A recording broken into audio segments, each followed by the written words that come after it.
Good day, Resistance. And good evening for those on a different time zone. And we're welcoming everyone to the show, which is Christianity Debunked, Deprogramming Draconian Mind Control. And today has actually been quite a day, well, like really this week, in putting the show together. It's been so vast. Even we're going to actually do another show next week, because there was an attempt to make this show interactive, and what we were able to do is we were able to present all the data, but of course we want to be able to bring the publication with it, the pictures and the movies. But first I would definitely like to say wholeness and balanced vibration to the Resistance members. Also introducing my co-host, Son. Wholeness. We holding it down. And today is a special show. Basically, what we're going to do here is we're going to walk people through understanding exactly why it's important for us to understand and to stop delivering energy to any external source, and also to encourage others to do the same thing. There's definitely something that is going on here that we are all involved with taking part in, which is making others aware of what exactly is going on. Just like you're becoming aware of what exactly is going on, you have the opportunity to pass that information to other individuals, and it will show to prove itself not only true, but also to be effective for that person's life if they're looking for heavy change and change in a positive direction. So what we're going to start talking about basically is a topic that is very lightly addressed in a lot of the esoteric circles. You either have an extremist who's explaining where Christianity came from, and at times they omit all of the details. They go into, well, you know, it's draconian, it's serpent, and then but they omit the details about where that exact origin comes from and who was involved. In addition, there's another scenario which also takes place, which is the individuals that attempt to prove the origins of things end up becoming somehow affiliated themselves, because what they find out is they find out a very deep story about what's been taking place here on the planet. To understand the esoteric knowledge of Gnosticism and Christianity is to be in the face of the creator of this system, this particular matrix. And I'll explain that here in very thorough detail.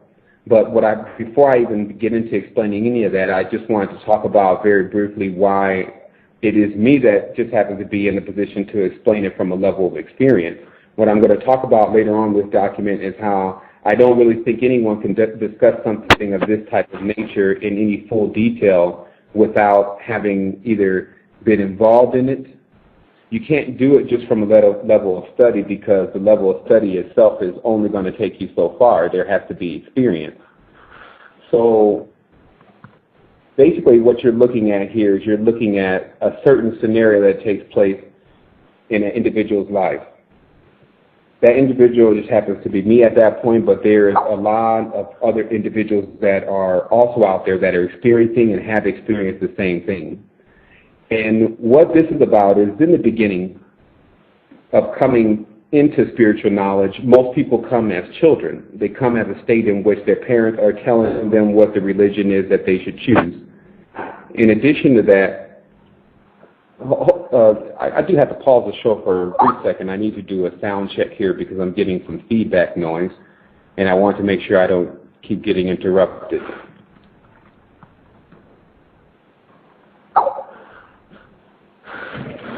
Because this is what's being revealed here is definitely no light matter at all, as far as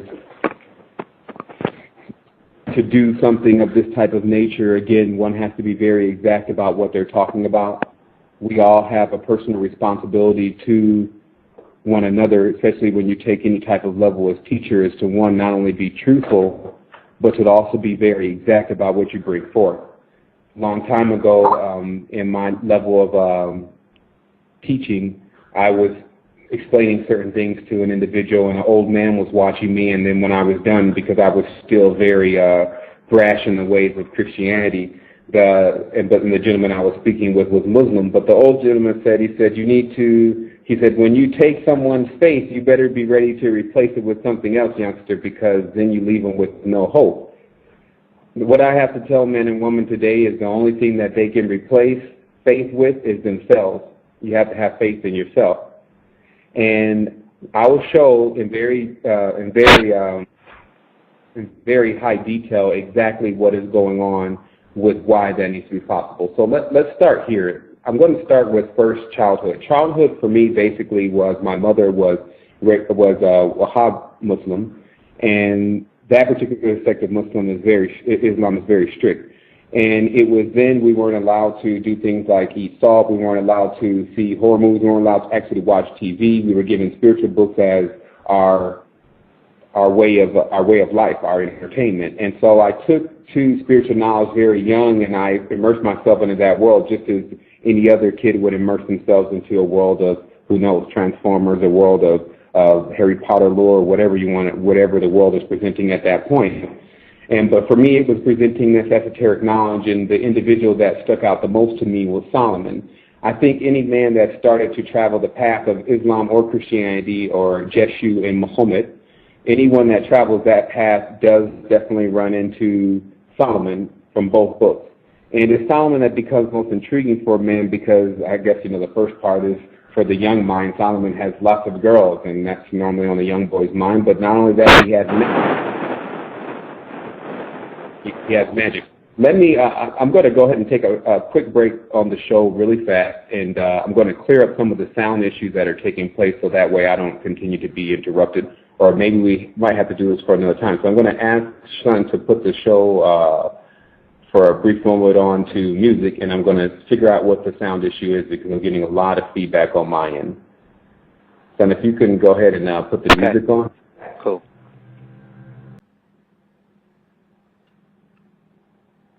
We're forward. Sevan, are you on? Yes, I am. I'm on.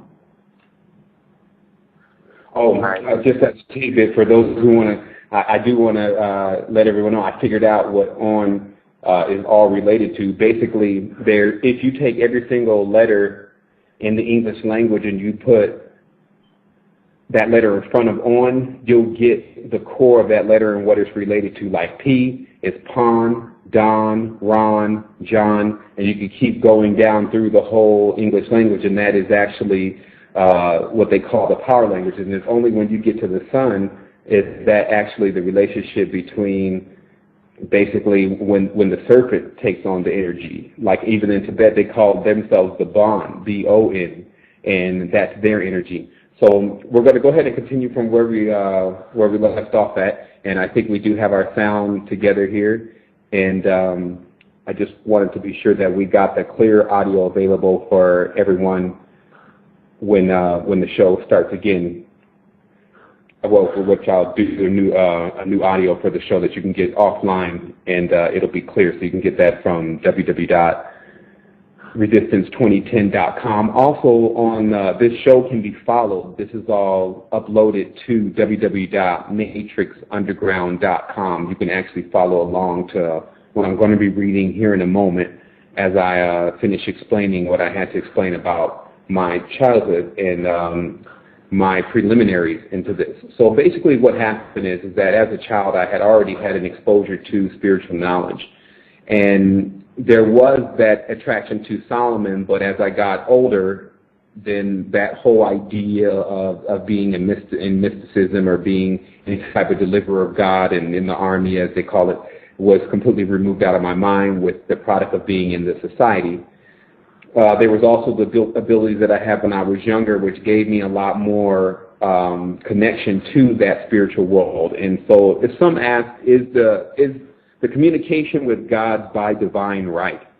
The only divine right is if a person wants to communicate with God, and if the person wants to communicate with the Most High, and how much intention they put into that. If you see, some people just can't put that much attention to it. Something is much more important to them. And so the only divine right is that when you feel inside that you have this calling to discover what's really going on out there and what's bigger and what created things, that person presses into that. That's what determines what their divine right is. They sprout up everywhere within every race, color, creed, genealogy. There's really no way of telling unless you're looking at auras who exactly those individuals are. So I believe that personally what our faction caters towards is individuals that want to push a lot further in their spiritual understanding and understanding, because they've experienced different things from different paths, but nothing has really given them what they needed to become perpetual. So basically what had occurred was, once I finally decided to because my mother made a transition from Islam to Christianity during a phase in which, after the result of what took place in Detroit with Elijah Muhammad and other individuals that were now bringing up the Nation of Islam, which was a faction of the Islamic movement in the United States, which, to my understanding, is being headed up by Masons. So there was basically a division that took place, and there was a lot of individuals who just split off altogether from the Islamic community and any parts of the Islamic community. Some went with Malcolm X and practiced like the Muslims practice in the East, and we did that for a while, and then some went and practiced like the Muslims practice in the West. And what ultimately ended up happening is that the westernized Islam leads one back into Christianity, and so my mother made a point that when she was being converted to Christianity, that we were going to go to all the churches. Now, here's what's interesting. When sometimes you have to listen very closely to if there's points in time in your life that you've experienced these same type of things, and maybe just in a different text. If you're always trying to judge the individual that's speaking, then you don't get the message that's uniquely for you. So the message uniquely for you is that, can you see in me somewhere where you were doing that on the path, and I'm now showing you that you're here with the after effects of what I'm explaining now. Meaning now become an individual that's telling you, hey, you have your own power, you have your own energy. The gods is a whole different thing that people need to understand more, but it's very complex. But the fact of the matter is that you can do things without them. That's how it's always been. What's located inside of you is the same thing that's located inside of them. It's just they have a lot more ability at knowing exactly how to use that, or what we call in the know. And so that's what my duty is to here to mankind and woman, is to bring that information as I uncover it, because I'm on the ever quest. I've already agreed to go as high as I can, and I'm pursuing the Creator, and so that pretty much makes one's path endless.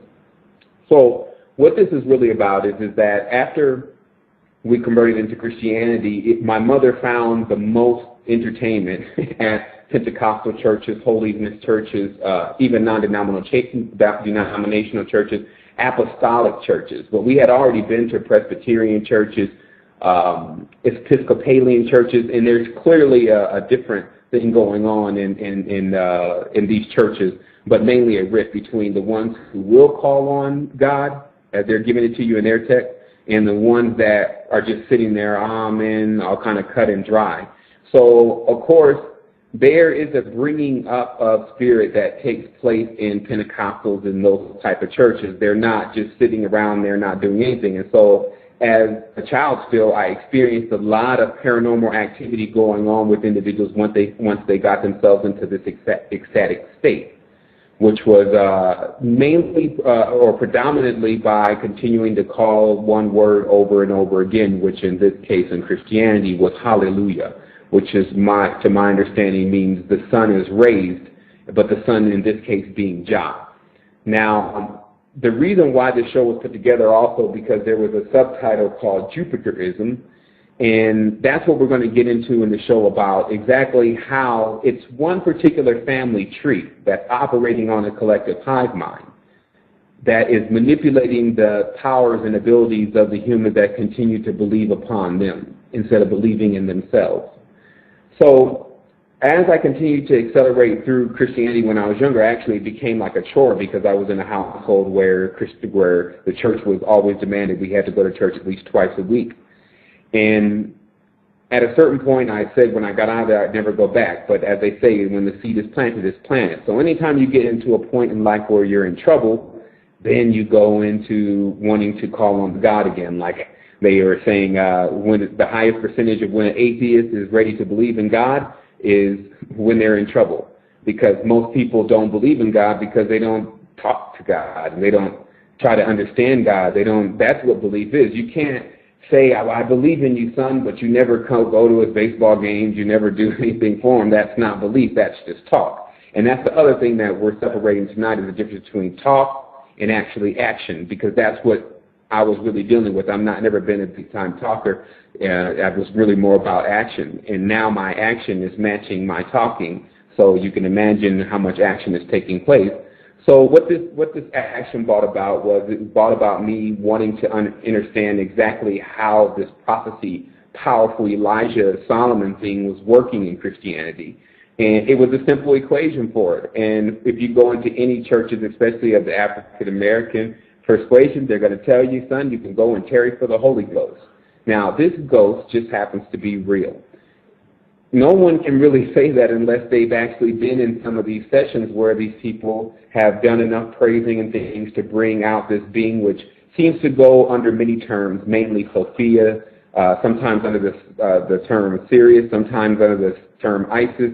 What this is some type of illumination spirit that actually has a way of transfixing and transforming the individual that is receiving this being in their body. Now, it's amazing because science will completely accept none of it. But it's totally going on, and we could all go catch it on camera if we really wanted to, if the church would just allow us to do it. Nowadays, some of these pastors, they want money so bad, maybe they'll allow you to even come in there and pay them some to do it. The thing is that I witnessed the whole paranormal world as a child where they were clearly in contact with something, and they were also encouraging me to do the same thing. Now, there was one instance where I had been told by some elders, some men that were elders, that they would take this time out for me to go through this procedure.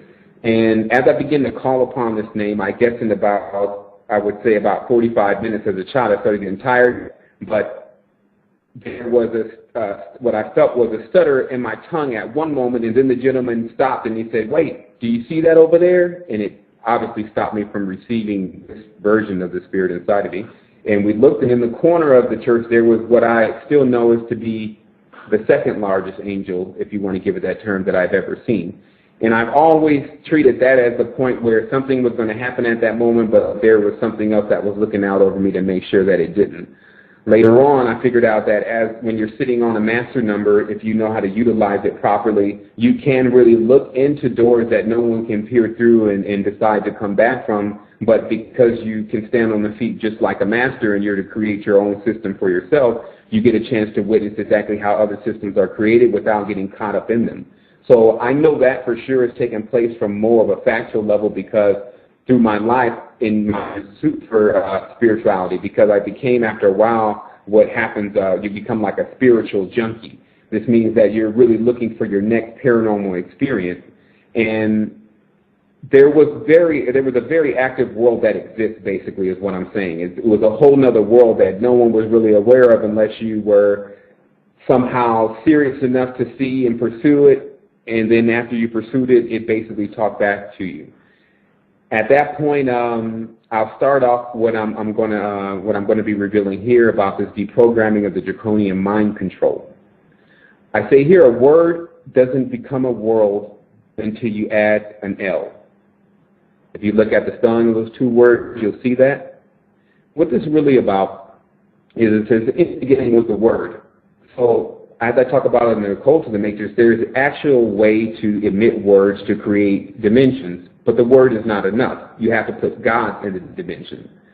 Because if you actually just keep creating dimensions and worlds and there's no one to fill them or no one in them, then what's the point? And so we learn really fast that as this next thing, if you're reading here, it says, this is the making of an external God. As it says, in the beginning, the Elohim said, let us make man. This is the making of an external God. As it states in the Bible in Psalms 82:6, I tell you, ye are gods, and all of you are children of the Most High. And all of the scripture that I'm quoting here, I'm quoting exactly from the King James 1611 version only, because that is the standard copy that was in publication and when Christianity swept through the Western world, and before then it was the Geneva copy. So you can easily go and type in King James 1611 PDF in Google, and you'll get a fresh copy to download PDF, and you can follow along on these scriptures if you would like, but they are quoted exactly. So right off the bat, the God of the Bible says, you're God, and you're children of the Most High. And it says, how many more times does one need to be told that they have within themselves what is necessary to rise above all this? However, what are you rising from? Where are you going? What is there? And who will be with you? These questions will be answered by the adept, meaning that once you hit the level of adepthood, this means that you're actually forging your own path rather than waiting on someone to forge it for you. Then you have these type of questions answered because you realize that you have to actually think out certain processes. It's your responsibility to, just like it's your responsibility to wake up. I say, since the proclaimed beginning of this current segment, which man and woman have found their spirits encased in physical bodies, most have been in constant service to the gods. This can no longer be overlooked and imagined not to be so. There has been a constant track record to prove that just about all instruction, guidance, cultures, modes of life, and even languages themselves have been passed down from graduated life forms. These advanced life forms contain at their core the same thing we have within ourselves, the spirit which finds its original generation from the Creator. This spirit is called the unbegotten because no one can decipher its origin or composition. I remember at one point I could really ask any question and get the answer to it as long as I kept asking that question long enough. But one of the only questions I never got an answer to until just recently was, what does it mean to be unbegotten? What does it mean to not have a beginning? And because we could never fathom something, from what I thought, we could never fathom something like that as from a human standpoint because we've been created, so we don't understand anything that it didn't get created. But what I realized that it was a much deeper thing. It didn't mean that it wasn't created at some point. It just means no one knows. No one was able to figure it out. And that is the thing about the spirit that just agitates most of the life forms that try to become elite over the Creator in a delusion, is what exactly is the spirit made out of? Now, true enough, they figured out how to encase it and infuse it at times within certain life forms, but the fact is where it actually comes from and how to generate it, they don't know. So, I go on, it says, in the Bible there is a constant reference to ark. As it states, Noah was told to gather all the creatures in the ark in pairs. As a child, that story may suffice, but as an adult, if one can be silly enough to believe all the animals in the world were squeezed into a boat in pairs, I mean, that's crazy, but one should not discredit the story altogether. And it appears that there are several arks or archives that hold knowledge of great proportion and vast intellect along with application. This is actually a command given of the gathering of DNA.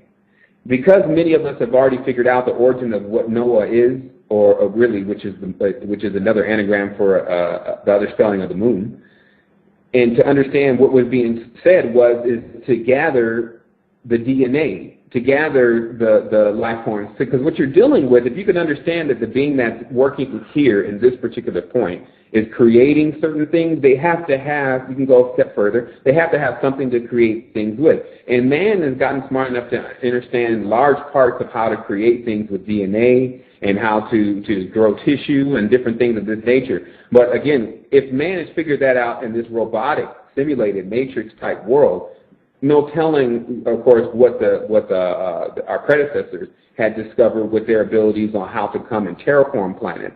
Even with Mars at this point, it shows that we're up there now terraforming it and making it habitable if that hasn't already happened.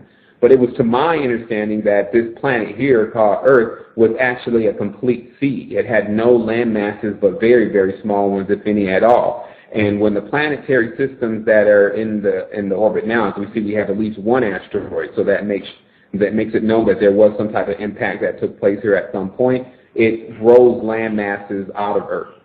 So I go on and I said, it can now be proven that this current flesh, or atom, is an organic vehicle constructed by beings called gods to allow the habitant of the vehicle to traverse the plane called 3D under the limitations of the body. The body features 5 major shapes in its core geometry: an orb, a triangle, a square, a pentagon, and a hexagon. All but the orb itself are simply more complex triangles. There's a hidden mystery here. If one becomes fully convinced that they are the body, which is the side effect of looking into the mirror or looking glass for too long, they actually begin to believe that they are only flesh, along with the spirit inside of the body is so mystical and original. Basically what I'm saying here is that when a person looks into the mirror constantly and imagines that that's who they are in the mirror, this is what's called the looking glass, meaning that you're not what you're seeing in the mirror. You're on the other. You're the real part of you is what's inside. And those who've done any type of astral traveling or coming out of their body at all and have witnessed their body there, why they've done that, know exactly what we're talking about. It's where your brain is actually encased in your aura. Basically, who you are, your information of who you are, and all this is actually in your aura, and the body is something of a separate nature that can act on instinct and it can act on repetition for a while, but it definitely needs the spirit and the aura to continue to go on. And I'm going to pause a little bit on reading exactly through this, because what I wanted to do is I wanted to make this interactive, but more than anything, there are certain parts of this, instead of all of it just explained directly out like this, there are certain parts of this that I really want to get understood, so that way I can get into other areas that are a little bit more light towards the end of the show, so that I know that we have enough time. Basically, I'm just going to sum all this up really to a large part of the point. A large part of the point here is that it's quite apparent that if the God of the Bible, who's known as Jehovah or Yahweh or Yahweh, has put its name in just about every single spiritual book, then that obviously means that as far as from a spiritual level, this being is the one that has accomplished some level of something. And I want this level of something has completely allowed to stay finite and has allowed to stay cohesive together, because they're actually all the same individual. When we show the interactive show next week, what we'll show is that when you look at who's supposed to be El, when you look at who's supposed to be Saturn, when you look at who's supposed to be Hades, when you look at who's supposed to be Zeus, when you look at who's supposed to be Quetzalcoatl, and all of these individuals, they all actually look the same, because they come from the same tree, the same family. So I talk about here, I said, when one realizes the play and escapes the false pretenses of the dominations of the body, they become spiritual beings, globules of etheric centers of great pleasure and perception, and capable of the perpetual orgasm. They then inherit the persona of the Creator, which is immortal, timeless, perfect in every way, as they have become aware of who they are. It's that simple. Now we will show what has made it complex. Because realistically, the state that we're attempting to hit is the state of pure energy. It's a perpetual energy that we're looking for that exists within all planetary systems that have a lot of power and strength. And we witness that, or a fraction of that, when the human body goes into the state that we call orgasm, and that's why orgasm is so similar to orgasm. But there is a way that through the mind and through the cycling of the chakras, one could bring themselves up through perpetual states of this, and this would bring them into higher levels of realization constantly and perpetually, definitely allowing them to take on different frequencies and to be completely free of something like the body, because you can't be held by the body once your frequency gets to a certain level, and that's why the spirit often comes out of the body. And lately, of course, most people are admitting that they're coming out of the body a lot more, even me myself. So I go on and I say, we call this the top of the net. You have discovered the mystery and are at the top of the net in the matrix. Now you await passing through total consciousness, as you have already begun to venture out through lucid sleep, vision, and dream. The higher planes are destined to be your primary reality, and you now like what's up. Basically, when you start to see, and the world starts to see exactly what can be enjoyed in the higher states of the vision and the higher states of the consciousness, which can be achieved even while here in the body, it's already known at that point from experience that this is what's up. This is exactly what I need. Everything else hasn't been able to fulfill me like this, because this is personal. This is going on inside of me, and it's changing me. I go on and say, when the wall is going, some people are wondering when the wall is going to open or when the portal awaits, and many are yet to figure out it's just recently opened up inside of them, And there's, of course, a little more to do, and this is the only reason why we are here. Basically, inside of the person, that portal, that cosmic, that galactic lineup is taking place inside. It's not taking place outside in space somewhere. That's the fractalized version of it. Inside of you is actually where it's taking place, and those portals are opened up. And that's what's allowing the information to come across the way the information is. Right now, we're saying and talking about things that would definitely cause some issues in the previous time segments that we used to live in. But at this point, it benefits everyone in this dimension because they have no answer for the population issue. The population issue is instigated by two things. One, everyone is living in cities. So because the government wants everyone to depend on them and domesticate them, then they don't want people to live in the country to learn how to support themselves. So they're all crowded in cities. But it's still an issue with the population, but if they were spread out, it wouldn't be as bad. So the other thing is that, as you see, there's the Agenda 21, which is looming in the horizon as their solution for the situation, which is to just get rid of people in order to make more room on the planet. If they do that, they said they need to take out 350,000 people per month. Human beings are used to living in a level of sleep where none of this is their problem. That's how they treat everything. So there are certain of us that say, no, I need to get involved from what level?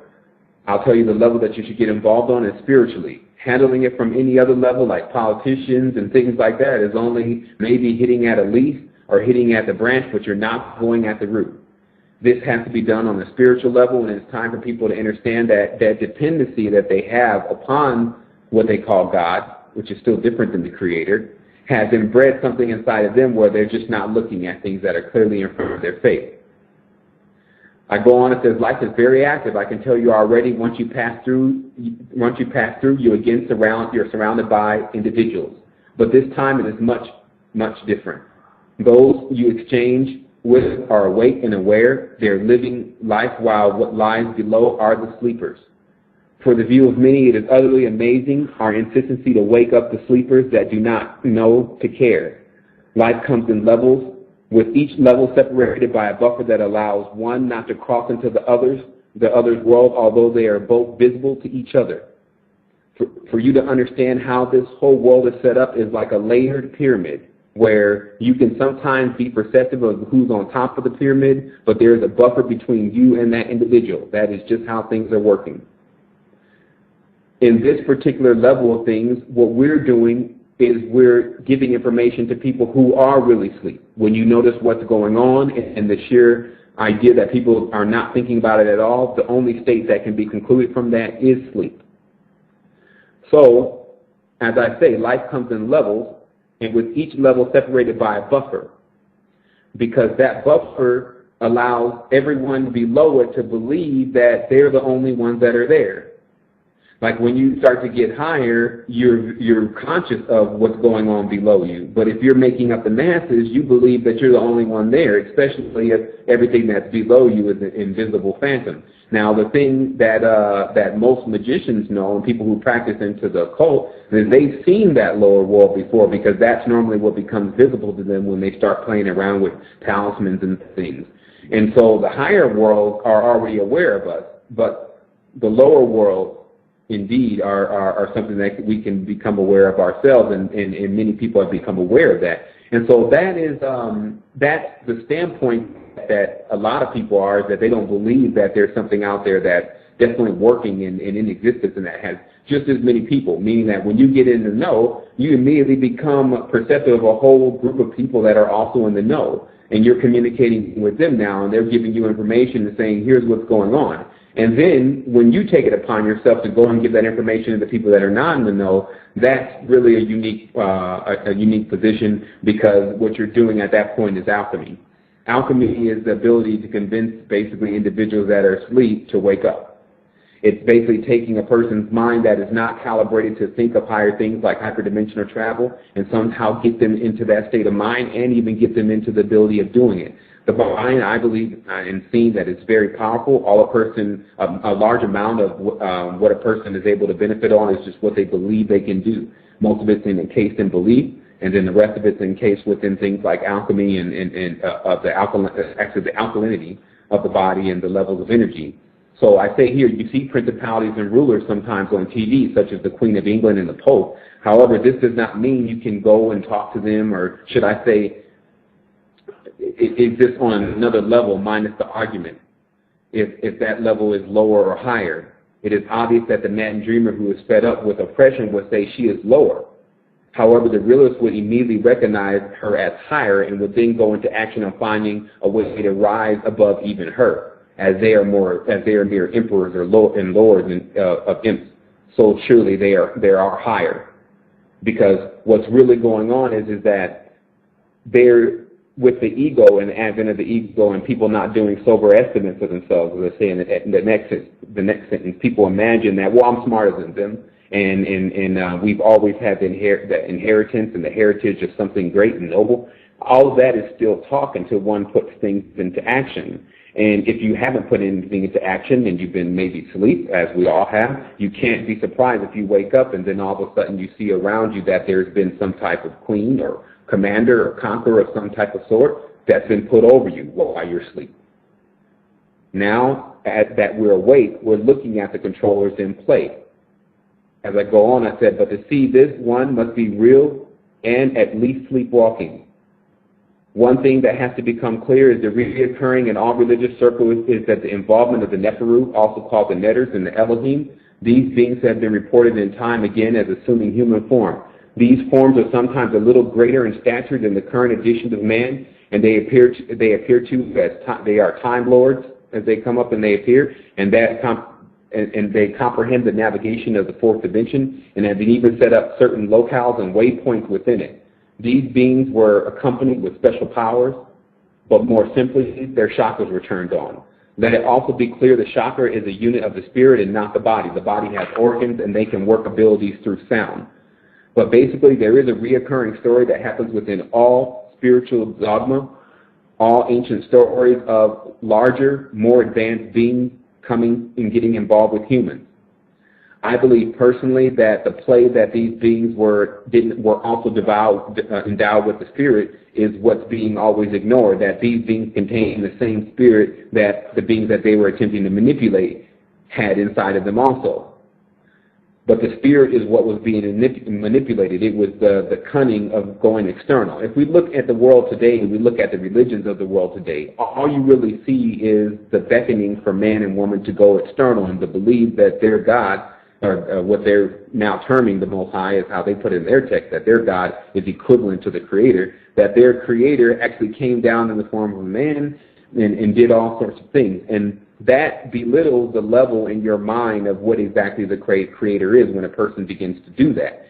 But that started as a child, so that's what's called programming. If it's not deprogrammed properly, the person can believe, oh, well, yeah, I'm free of that, I don't believe that anymore. But in the back, still carrying the traits that are associated with still believing that, which is, one, the inability to stand up for oneself when you see something that is not right and not coming across the right way. You have to address it as it is, no matter who and what it is. We all live here on the planet Earth together, and if we see something that's jeopardizing everyone's visit here, then that's when we have the opportunity to speak out. And it's only because how these deities have depicted themselves as being able to do basically whatever they want, people have allowed them to do as such and have not even challenged them in times in which their own kids have been up for grabs. Like as we see, in this world, the main thing is child sacrifice. If you look in China, which has the largest population, that's where it's going on the most. But if you also look at the United States, things like abortions target the first child of the mother. And that was done on purpose. And so there's a lot of involvement that go on with the beings that are all connected that we're showing here, where they're pulling their energy from, in essence from, that people have the opportunity at this point, mainly through worship, which is, as I talked about on the subtitle, worship, by ceasing to worship. Because when a person begins to get involved with these beings, as I'll show, they put themselves into a battle that is strictly inclusive to the beings themselves, which apparently have come from the star system Orion. The human being itself can opt out of this war because it doesn't have anything really to do with them. My personal war going on right now is to get human beings to wake up, to opt out of the war of the God, which the human beings can't withstand for the simple fact that their spirits are not graduated as such. These beings have trained themselves for war over aeons and do that, and how it plays out as a fractal as humans are sometimes used. So, as I say here, when your chakras are turned on, the level that you have of power is even greater most of the time, especially demigods, so, which is the gods of the lower world. So the real situation that has been taking place here is that the first visitation between the being that we're calling man and the Neferu, or the Nephilim, which were supposed to be sons of God, was they came down activated and showed off and said, hey, we could do this, we can do that, and then they were immediately taken upon as gods. And that's why in every single ancient text, no matter where you go, you get this same depiction of the same individual that everyone's stamping that this is God.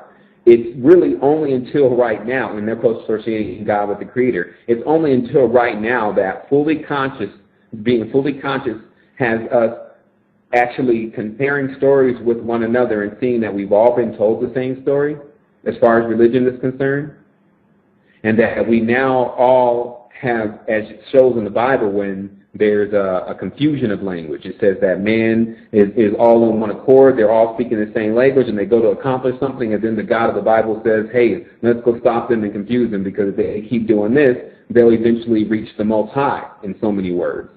So what we're looking at is, and I'll show definitely the scriptures to support that, but what we're looking at basically is the malicious involvement that has kept people from the Most High, has kept people from the Most High by allowing them to be diverted, their attention to be diverted to other beings that have a whole story and things going on that keep the humans basically entertained. So I go, knowing is simply not enough. It's just the beginning. Many things that will be presented here are obvious and right in the face. It may be of value to look at oneself when this is over and ask, why didn't I not see that? It was right in front of my face. The seeker is always having these kinds of moments. It is then you will discover that it is not that you did not see it. It is something else that gauges when it's time that you actually see it and when you're ready to see it. Because what's happened here is that all of this has been going on since 1930s, 1920s, 19 whatever. And there's been very few people to come out and say anything about what's actually happening. It happens in small groups. And those small groups take the information, like the resistance is a relatively small group compared to the population in the world. So there's a certain small group of people that take the information and excel with information, and that's generally what tends to happen. There's never a time in which everyone gets the information all at one time. That's one of the ideas that we have. We think it's just called the 100th monkey, or basically where this becomes so active for a person to become activated that it starts to spread to other individuals just through contact and just through thought rather than through them going through actual study and things of that nature. But basically what I'm talking about here is I say they have grossly miscalculated how much time the human race can exist if the ideas of this current regime can't come to fruition. Earth cannot continue as an unconscious warship. The time in which has been calculated for how long that everyone is to be here is pretty much, is actually not even really thought about by most individuals, but by those that call themselves scholars, they've given years and years into the future of when human life will still be in existence. But that would be, of course, if human life was just allowed to continue at the rate that it is now without any involvement from individuals that see that they need to do some level of depopulation. But the level of depopulation is really going to come regardless. So if they would allow people to go into inner space, meaning that it will get to a point where there's too many people here on Earth, whether it's going to be 3 or 4 years from now, or whether it'll be 40 or 100 years from now, if at this rate it would be a point where there would be too many people here. So how do societies get into situations where there's too many people actually in one area? That seems to only come about when the spirit has been neglected and the fleshly body is what's in play, because flesh is what fills up the mass. Flesh is what covers things. Spirit can exist in small spaces and still be totally conscious.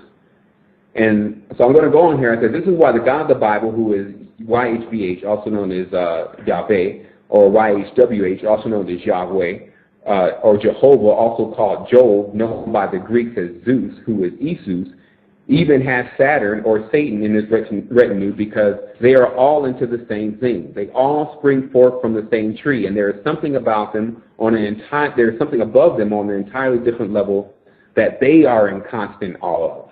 And this confusion ensues amongst the beings themselves, that they are sons of an already quarrelsome father god. This is the nucleus behind the Orion Wars. Some of the gods are called Baals, which is synonymous for Lord in English, since the Baals are always fighting and proclaiming each other great over the other, like Joseph's brothers. Such situations ensue when one begins to re-edit the main work when they all document their legacy in, which is the Bible. His story, not yours per se. It begins as such. This Bible in itself is their basic log or chronicle of their wars. As you see in the Old Testament, there's many wars and there's many names mentioned there. If you understand Kabbalah, you can see where gods are being created and gods are being destroyed. As it says here in Ephesians 6 and 12, Jesus exclaims they are in a war, not with flesh and blood, meaning that humans do not matter. They are wrestling against principalities and rulers, etc. So they want you to join their war that has nothing to do with you. And I will show that they are basically brothers who now have become serpent brothers, if they always weren't, warring against each other, and you can just opt out and enhance yourself. Now, I don't know personally who these beings originated with, which is something I talk about on the site, is if they originated as serpents. Because there are a lot of works to support that they were sheerly spirit beings, as we all really are, and they can choose to take on certain traits. And of course, as we see their involvement with genetics and things of that nature obviously shows that they could do such things if they wanted to make their own spiritual or actual physical body in this case. So at some point, they ended up blending with the serpent. So whether that was always the case or not, I'm not sure of. But at this point, they are all entwined in bloodline. So here, the statements are made as such. I am the Lord, and there is none else. Now, if in the beginning of the Bible, and that's Isaiah 54, 45 and 7, if in the beginning of the Bible it says, in the beginning Elohim, which is plural, make man, and then here we are in about the middle of the Old Testament, it says, there's no other but me. This is exactly what I'm talking about when, and notice the word Lord is now being used here rather than the traditional Bible where it actually included the name of the Tetragrammaton there. But there is a difference between the Lord and the Father for in these bloodlines, because basically what happens is that there's always a fight that goes on between the Father and the Son to usurp the Father from the throne. And so the story goes is that Uranus and Saturn went to war, and there was a removing of one's genitals. So basically what you have here is they have sons fighting fathers, they have wars going on, and this is all of what the human beings are invited to come enjoy and have fun.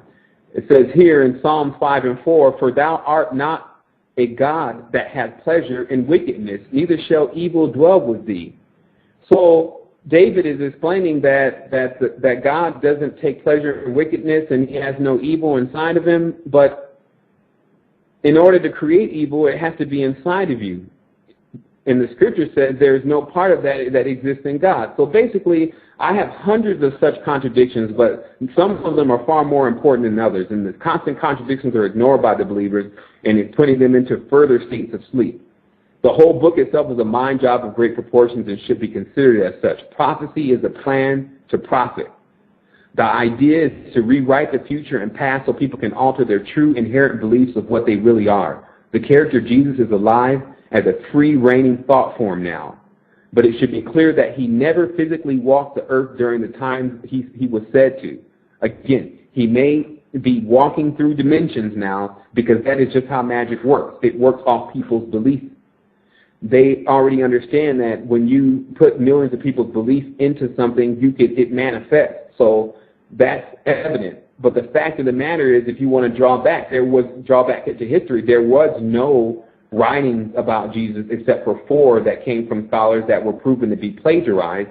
But there's over, I think here, there's about 20 scholars that were also around during that time that recorded nothing. And I said, out of all these historians around during the time of Jesus, none of them ever recorded him, not to mention Jesus was also with 12 disciples. If 13 men are together healing the sick and opening heaven in front of everyone, nobody will miss telling that story, especially if it's their whole lifestyle too. Because some of the miracles that are proclaimed in the Bible, if any person is seeing that and witnessing that, that is going to spread so fast, and then you would easily have one of these historians who are always looking for something to document that will pick up that story and say, okay, damn, we're going to go ahead and write about this, and we're going to even go and do a personal documentary. These guys are no more than reporters seeking to put their name in history or in the great library, so they're going to be tracking down every single story of this type of nature that can be told. And I go on and say, all these scholars were around during the time Jesus and the 12 proclaimed to move about, and no one logged it. As I mentioned earlier, all these beings spring from one particular tree, and thus they are on a collective hive mind, such as the same system the reptilians are noted to be on. This is why the God of the Old Testament is so adamant about keeping the bloodline pure. That also exists with the so-called elite of today. Also, it is now clear that since they continue to cut themselves off from their original source, they are on the decline as far as spiritual energy and power. Because they continue to, and I'll go finish here, it says their God has become science or scion, and science has limitations of discovery. Discovery is limited by the mind that attempts to make the discovery. This is why they have to use everyone else's mind to figure things out. This was the Enochian command given that the universities should be erected and minds should be formed to the will of the controllers.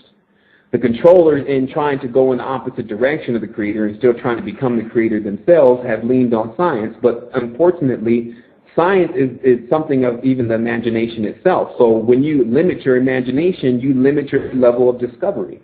Because as they were showing, when a real experiment is taking place in the laboratory, it's determined by the mind state of the individuals that are performing that experiment after a while. And especially when you're dealing with anything from a level of portals. If you're going to open up portals, that generally has to be done from an individual, like they call in the Montauk chair, it's controlled by the person who's sitting there. So there has to be someone's mind that's strong enough to actually be able to comprehend the information coming across the portal. And they've cut themselves off from the information because the portal itself is cognizant, meaning that the Most High determines who comes across the portal and not when it comes to getting higher. The Baals are constantly interacting with men. They are also called angels. Here are a few of the collective we will be discussing before. But before we do, it should be clear that everyone in this world is not Canaanite. There were people here before their segment, just as there will be people after it. And saying that a person cannot reach the Creator unless they grow through your God is ridiculous. Many things have come into existence that know nothing of this small rock called Earth. So to say that they would even need to go to reach the Creator, I said to say that they would need to reach the Creator because of something on Earth they have no way of knowing about shows just how foolish many have been. All the other things that exist out there on Earth, if there's only one way to the Creator and they got to go through on something that exists on Earth, that doesn't even make any sense. That's foolish. And I said, what is the value is for everyone to understand this whole thing means prison to the mind. Or as this word we decoded means pre-Zion. Here we have Uranus, El, the bull god, Cronus, Saturn, Hermes, Mercury, Saint Germain, Eliphaz, Levi, Zeus, Jesus, Isu, Oceanus, Osiris, Oannes, Janus, Two-Face, Fork-Tongue, Dagon, Pendragon, Baal, Baal, Abel, Baphomet, Odin, Wotan, Wotan, Vulcan, Venus, Veraculture, Quetzalcoatl, Enoch, Moloch, Hanok, Tubal-Cain, Smith, Noah, Upnefishtim, Abraham, the Brahmin, not a singing group, Isaac, Jacob, Nimrod, Melchizedek, King Hiram of Tyre, Michael and the devil, Christ, the Antichrist, Satan and the saints, Lucifer, the light workers, Leviathan, the Levite priest, and of course their consort, Asherah, who is also Hera. So for the person that's looking at that in studying, when you see all those names, you really see how they're all connected with each other, even by the way that they're written there. And then doing a little bit more studies, it lets you see as there is actually, should be on the interactive site, which is, again, on www.matrixunderground.com. There should be an actual picture of this pantheon that exists under Uranus. I say all these beings and their various stories and quarrels with one another should be looked at as one big dysfunctional family with the sole ability of being in the know about certain things. This is how they control, by keeping you out. We will fix that. Many of these beings are the same thing, Just as it is still a custom for a mother or father to name the child after them, this was even a greater trend in the old days, as you can see with the royal families. You have Louis XIII, you have Prince Philip IV, etc. So basically, there was always a renaming of sons and daughters and sons and daughters. And again, their spiritual ability is much different than what man is experiencing now, because they had the knowledge of certain things on how to turn it on, how to become perceptive of it, and they were even able to create certain external things like glasses that allowed you to see the other realm where you didn't need a third eye. So this is the family that is continued down the line, and they are intending to be continuously worshipped as gods. The fight that continues amongst them all is who will control what, by rising through principalities and getting people to believe in them to boost their energy, just like the world parliament and the politicians. If you do not believe in them, they begin to threaten with untold atrocities, but their favorite punishment is fire. They are fire gods, and they take pleasure in burnt offerings and holocausts. Volcanoes are named as such because of Vulcan and Vulcan. And because the so-called elite feels as if they must act out for their icon or gods as devas, they pelt their foe with nuclear, uranium, and plutonium arsenals. They are fire gods. This is their emblem, and that's why there's always candles and things around anytime there's ceremonies and things taking place, because they heavily believe in the power of fire, which exists everywhere. A flame can be lit anywhere. And when they act out as they believe they are gods on this realm, or at least demigods they can be even accredited to being, they use these type of weapons and things that they've developed to basically emulate what they believe their God is. Going on here, I say Cain in the land of Nod. Cain's true genealogy is separated between two stories. The Bible, the one in the Bible, is known to be incorrect. In addition, as many of these names do not just describe a person, but a whole race of beings, do keep that in mind.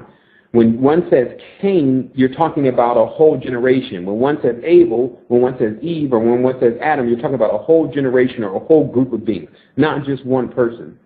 So I said if it is either Cain is the offspring of union with Eve and the serpent Samael, which is the story that holds in the Kabbalah, or between a random union between Adam and Lilith, which is also the story that's located in the, I believe, the Mezerath, and also the parts of the Talmud. So basically, it's already known that from the original text that Cain was, as they say here, was a seed of something else that wasn't directly related to Adam and Eve. We don't want to get into here of who's good, who's bad, that's not going to get anyone anywhere. We're just detailing the story here. It goes on, I said, it also appears very vividly that there is ability to create spirits with words. Basically, the Kabbalah is a hybrid Lego system with unpredictable outcomes for the novice who evokes in carelessness. Magic does not tolerate disbelief. It is very real. I say that on my feet and not on my knees. When you know who you are in the unlimited space of who you shall continue to be, nothing can convince you edgewise, demons, men, or gods.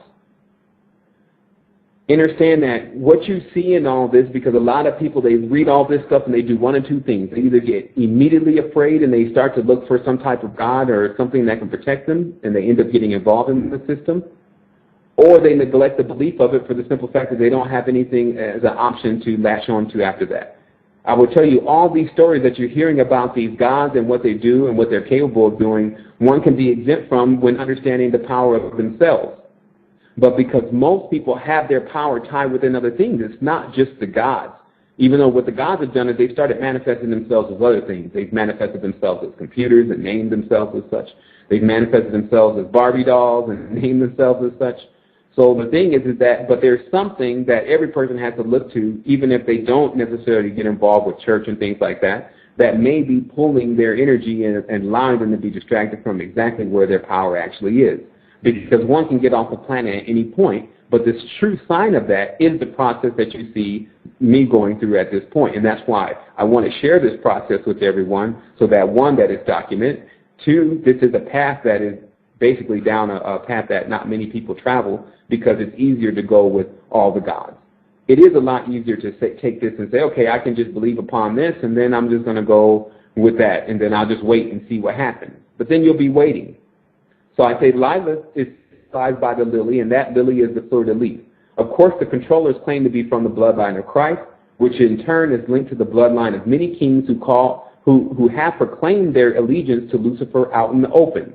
When you look at the Christian bloodline, because they do make sure they give you the whole bloodline, which was kept by the Templars and the Knights Templar, there were many kings that were listed in that bloodline that were sworn supporters and worshipers of Lucifer. Once again, the play is that they are all the same thing. They work on a collective power. It is the only way they can succeed, and they are failing at it. Even part of their own collective have overcome them and broken free. This is the story of the golem or the Dobie that gains the third sense and is endowed with the ability to engage. A machine waits to be engaged just like a computer does.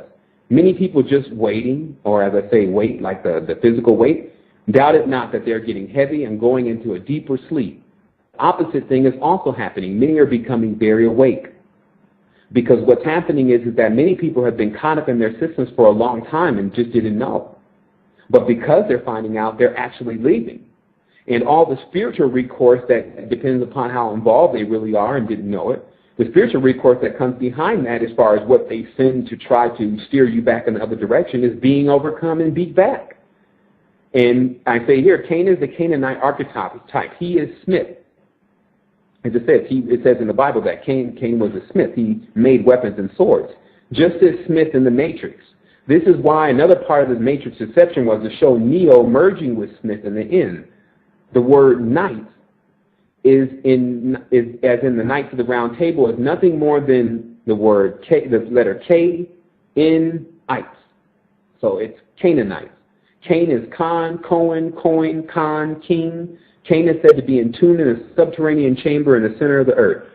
He is said not to be dead, but eternally sleeping, where his dreams or ideas still affect the thoughts of mortal men. This myth continues that on the arrival of the new golden age, Cain will return to shepherd his flock of believers who are preparing his way on the surface. This is coming right from their books. It is highly possible that the giant man depicted in the invented golden age of Aquarius is Cain. And as many of the esoteric authors have written, be careful if he pours out his bucket. This story itself is identical to Cthulhu and many of the other dreaming gods, such as Orpheus, who they try to depict as Morpheus in the Matrix. These are half-dead gods suspended in animation. Such are the secrets passed around in ancient Egypt about the living after dissension as vampiric demigods. Because the actual path is laid out even more smoother in the beginning of creation, meaning that in the beginning the rules are very clear. It's only now that we're having to sift through things and see what exactly that was told to us that was the truth and what was exactly a lie. But back in the past it was very clear because people were a lot more closer to the Creator. Beings were a lot more closer to the Creator. So once beings chose to turn away from the Creator, they knew what direction that they were going in. And that left them half dead in suspended animation. It's talked about this in a lot of the Atlantean novels about how they have to communicate with these beings, but they do control things from a dreamlike state, which I also believe is why there's so much control over our dreams, with why when we wake up, the dream is immediately gone, almost as if it's been removed. But of course, there's ways to train the mind so that it can't be removed. Writing down dreams and things of that nature and getting more into that allows you just to remember. So everything that they can do that they barely can do with their weak power, like the fluoride and different things of that nature, one can easily counteract with something. But that also means to be active. When you're active, you just don't do certain things because you realize you don't need to repeat the lesson over and over again. That's what it means to be active. That's when you show the responsibility of being active. Or else, if you're in control of something that's very powerful, and then it gets out of line for one moment, it destroys many things. So I say here, it is true, the masses of people do not do things until they feel it is most necessary. This is domestication. Even the fleshly man is no longer a wild animal. Let me repeat this again. Even the fleshly man is no longer a wild animal. He's being domesticated. Because back in the days, you would always get these pictures and things of these barbarians and just how wild they are. That doesn't even exist anymore. The barbarian state of mind on this dimension would have probably already overthrew the controllers if it was given the ability to use the internet. Because it would have figured out what was going on, it would have got pissed off, and it would have went right into whatever the problem was. So I say, waiting to be fed, waiting to be instructed, waiting to be terminated. Always waiting. Waiting on Jesus, waiting on the Mahdi, waiting on Horus, waiting on Q. You get the point. Here, I'm going to insert, because like I said, we're going to do this show once again next week, but we're going to do it interactive.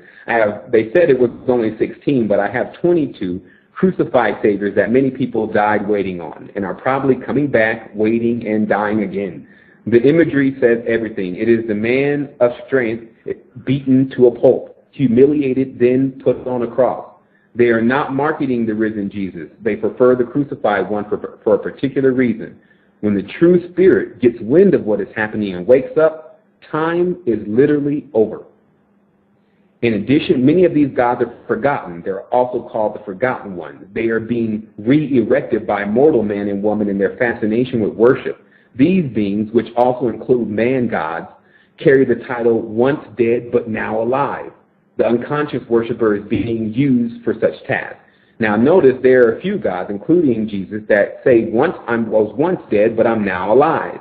What this is about is that there's a whole, there was one book that was written by the Arabs that was supposed to be destroyed, but didn't get destroyed, called Al-Azif.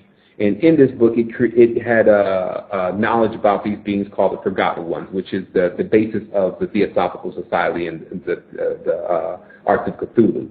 But basically what they're doing is they're opening up dimensions to beings that were intentionally by, I can't say it was the creator, but I can definitely say it was by higher beings, put into a level of where people would never know that they exist because of their level of atrocities and things that they do to innocents. Because of this fascination with worship that's been brought about in countries like Russia and Germany, which is extremely Gothic, really to a level of necromancy, they've brought this ancient knowledge and they're trying to bring it forth into the modern mainstream and bring these gods back to life. And so when they do come back to life, they always say, I was once dead, but I'm now alive again. And that means that they've now been remembered because it is a curse to have yourself forgotten. And that's why everyone on this plane in particular should do as much as they can to have something of positivity, especially surrounded by their name, so that's what is remembered about you as something positive. Going on, I said, these types of people will always be the workers, the ones that are bringing these beings back. They'll always be the workers, not the owners. The members, but not the pastor. The disciples, but not the guru. So in this state, they will never know until you realize it is entirely up to you and you alone to get up and to get ready to trek higher in your existence. You will remain in dominion, being subconsciously controlled by the deluded and those not thinking clearly for various reasons. They suffer from ideas of supremacy, which are the most infectious to clouding the mind. This is called the Chosen One program. It is very difficult in this time to dissect and break down any of anything of this nature unless you have been involved from its highest level. This is always the trouble with religious dissertations and debunking. You either have those who have read every single book about it and have judged it as such, but of course they've never attended in spirit and in truth. When I attended Christianity, I was attending in spirit and truth. When I was attending Islam, I was attending in spirit and in truth. And that's when I discovered an interface with the beings that exist there. The last being that I interfaced with before I realized that I didn't really need to interface with any more beings except for myself was this being called the Tetragrammaton. That is the God of the Bible. That is this fourth dimensional God that can manifest anything on this third dimension because everyone here is below it. The beings that exist on fourth dimension have mastered time. So it is also to my understanding that these are serpent-like beings, although they don't represent themselves as such. They remain hidden. So we'll keep going here. I said it is very difficult in this time to dissect and break down any of this. Now keep going. The next paragraph, it says, in addition, you have those who are just blindly following along using the same technique as many of our short-lived ancestors. That is the one of blind, unwarranted trust. Our ancestors in history have been forced in many cases to be worshipers. Such states are not normal. They like to say that the animals are worshiping the Creator too. That's what they say. In a lot of these books they say, well, all the animals worship the Creator too.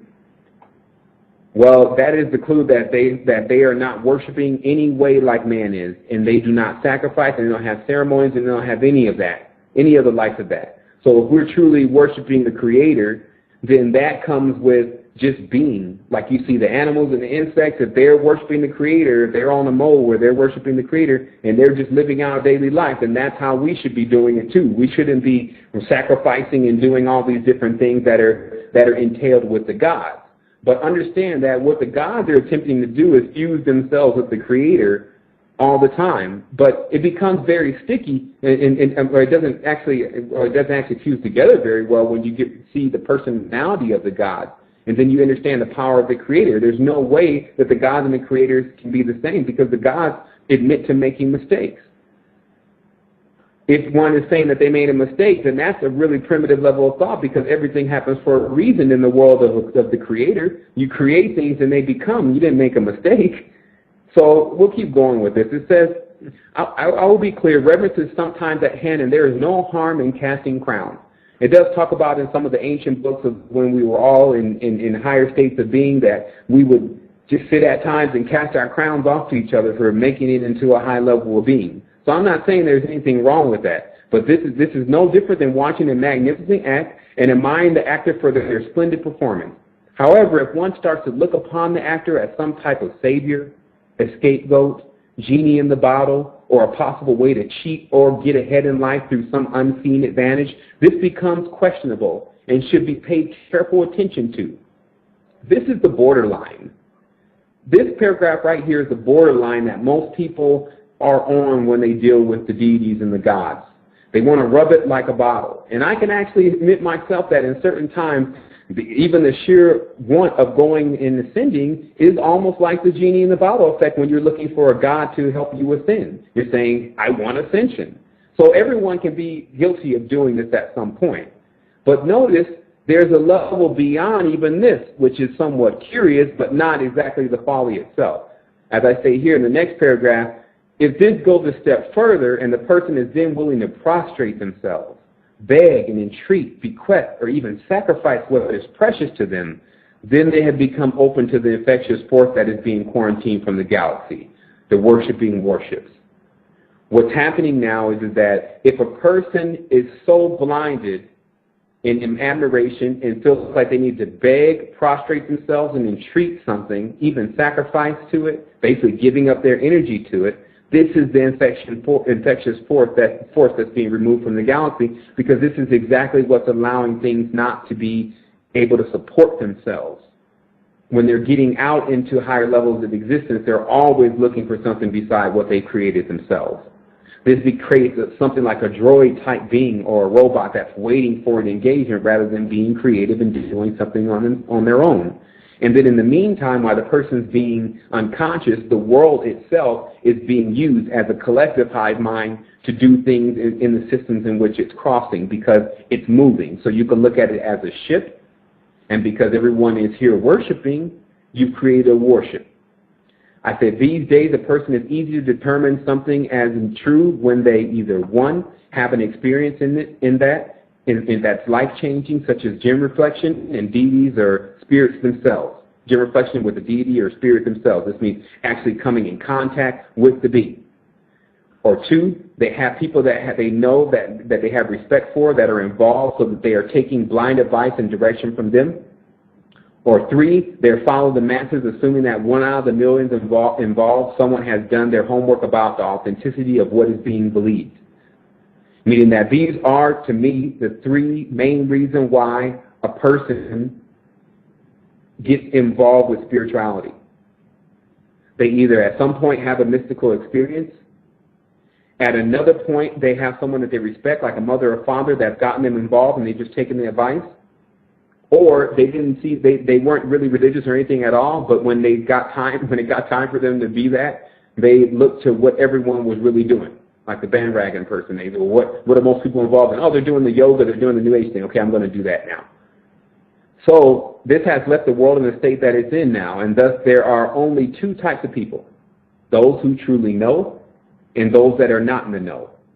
Those that are not in the know are further divided into two factions: those who are pretending to know and those that could care less.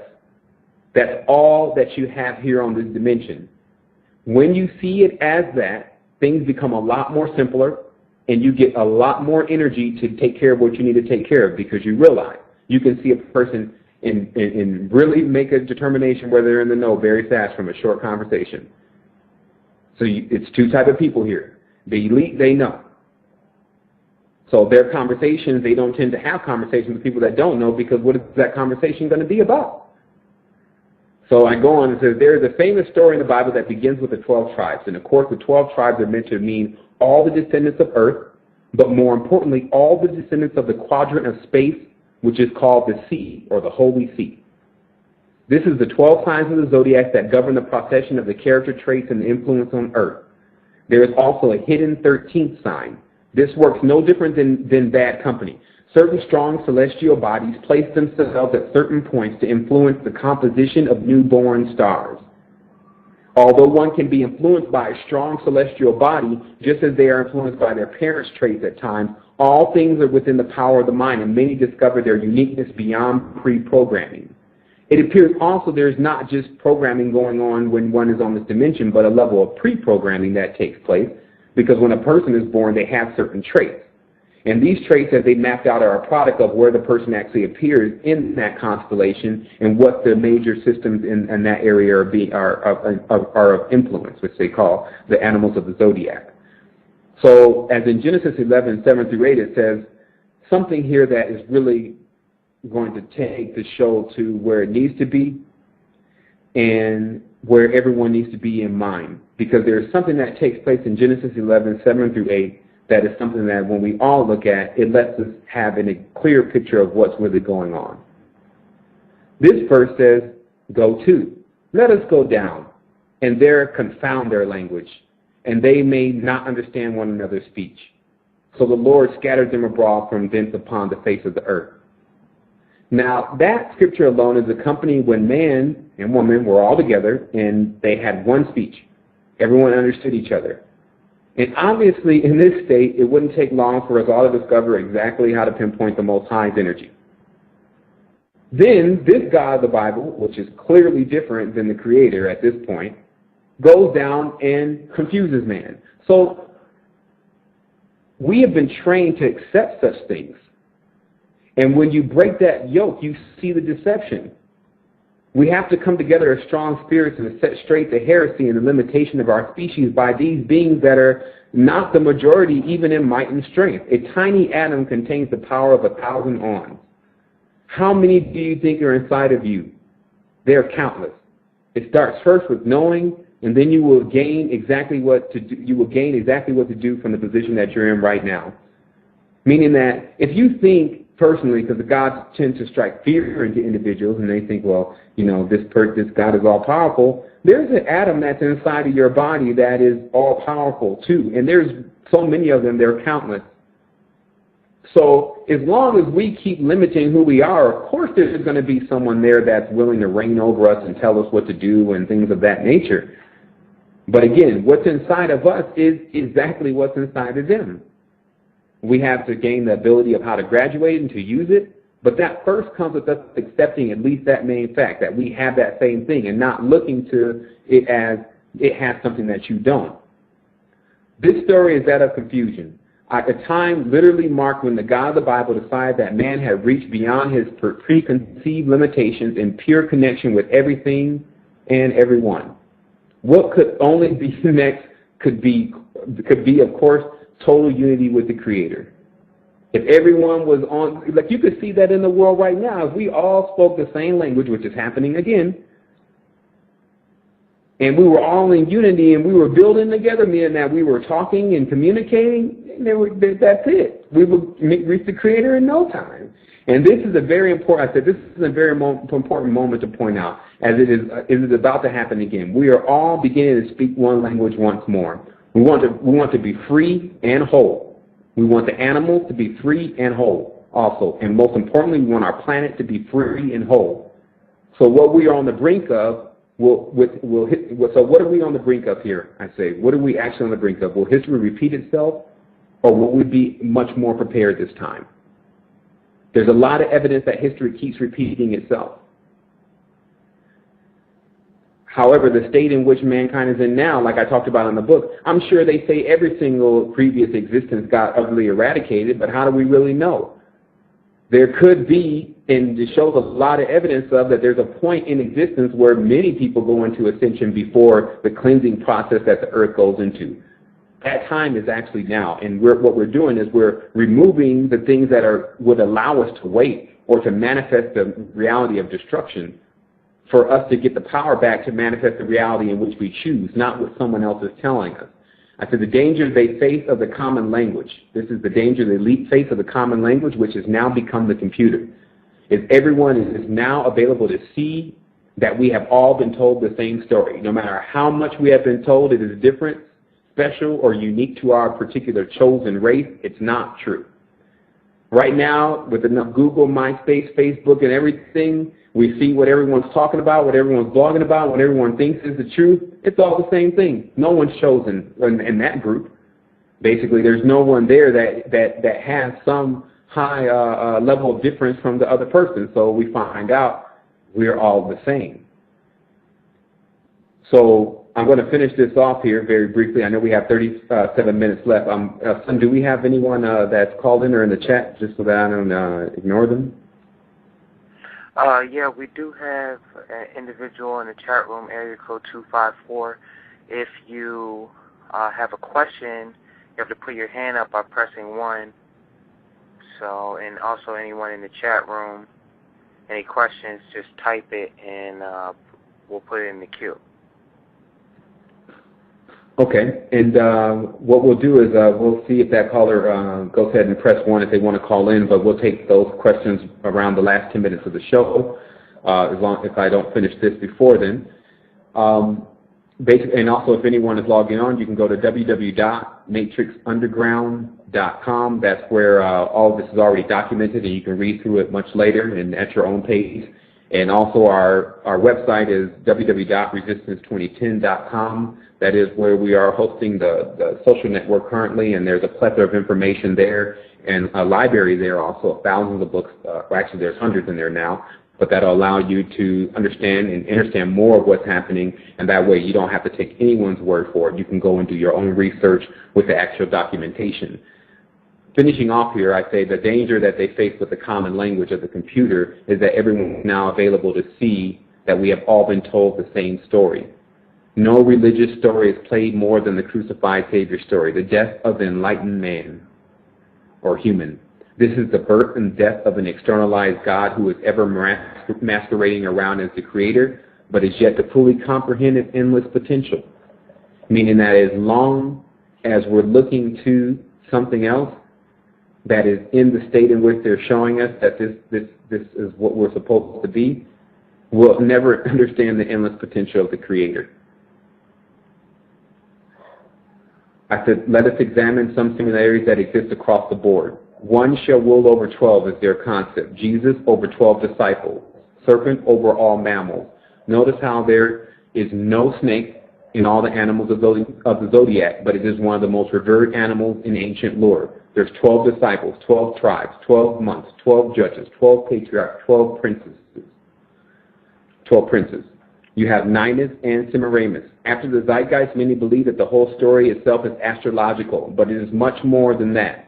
And seeing it as such takes one even further away from the truth. When millions of people believe in something, it has enough strength with that alone to manifest from the ether. After the movie Zeitgeist, many people looked at the Jesus story as simply just a chronological, astrological event. But it is a lot more than that. They did crack the surface on certain things as far as symbolism, but these beings are very much active on the dimension. It's not just some astrological readout. I said, so the story is, in itself, it's one that many attempt to emulate to raise themselves as gods. Because this is a prototype that many people are familiar with, and it's also in the astrological signs, many men use this particular method to deify themselves, to say that they came and risen and were persecuted, etc., and use the same prototype and then just change the name.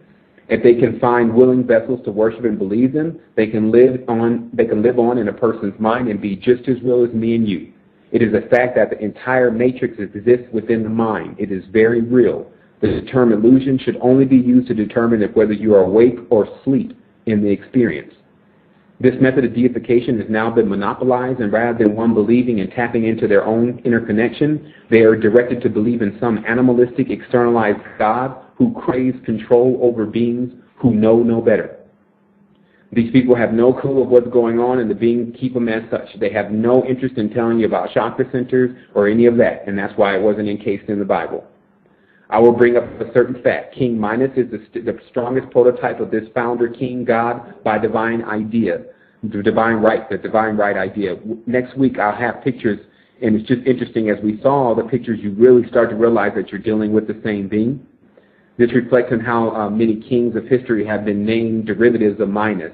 This is Menes of Egypt, Manus of Germany, Manu of India. Basically, they're all war gods. And it talks about in the Hebrew about the Hebrews in the Bible. They wanted a king. They were wanting a king, and they no longer wanted to associate with the Creator inside of them. And they said, "Well, put a king over us." And they wanted something basically external to rule over them, and so they were given Saul.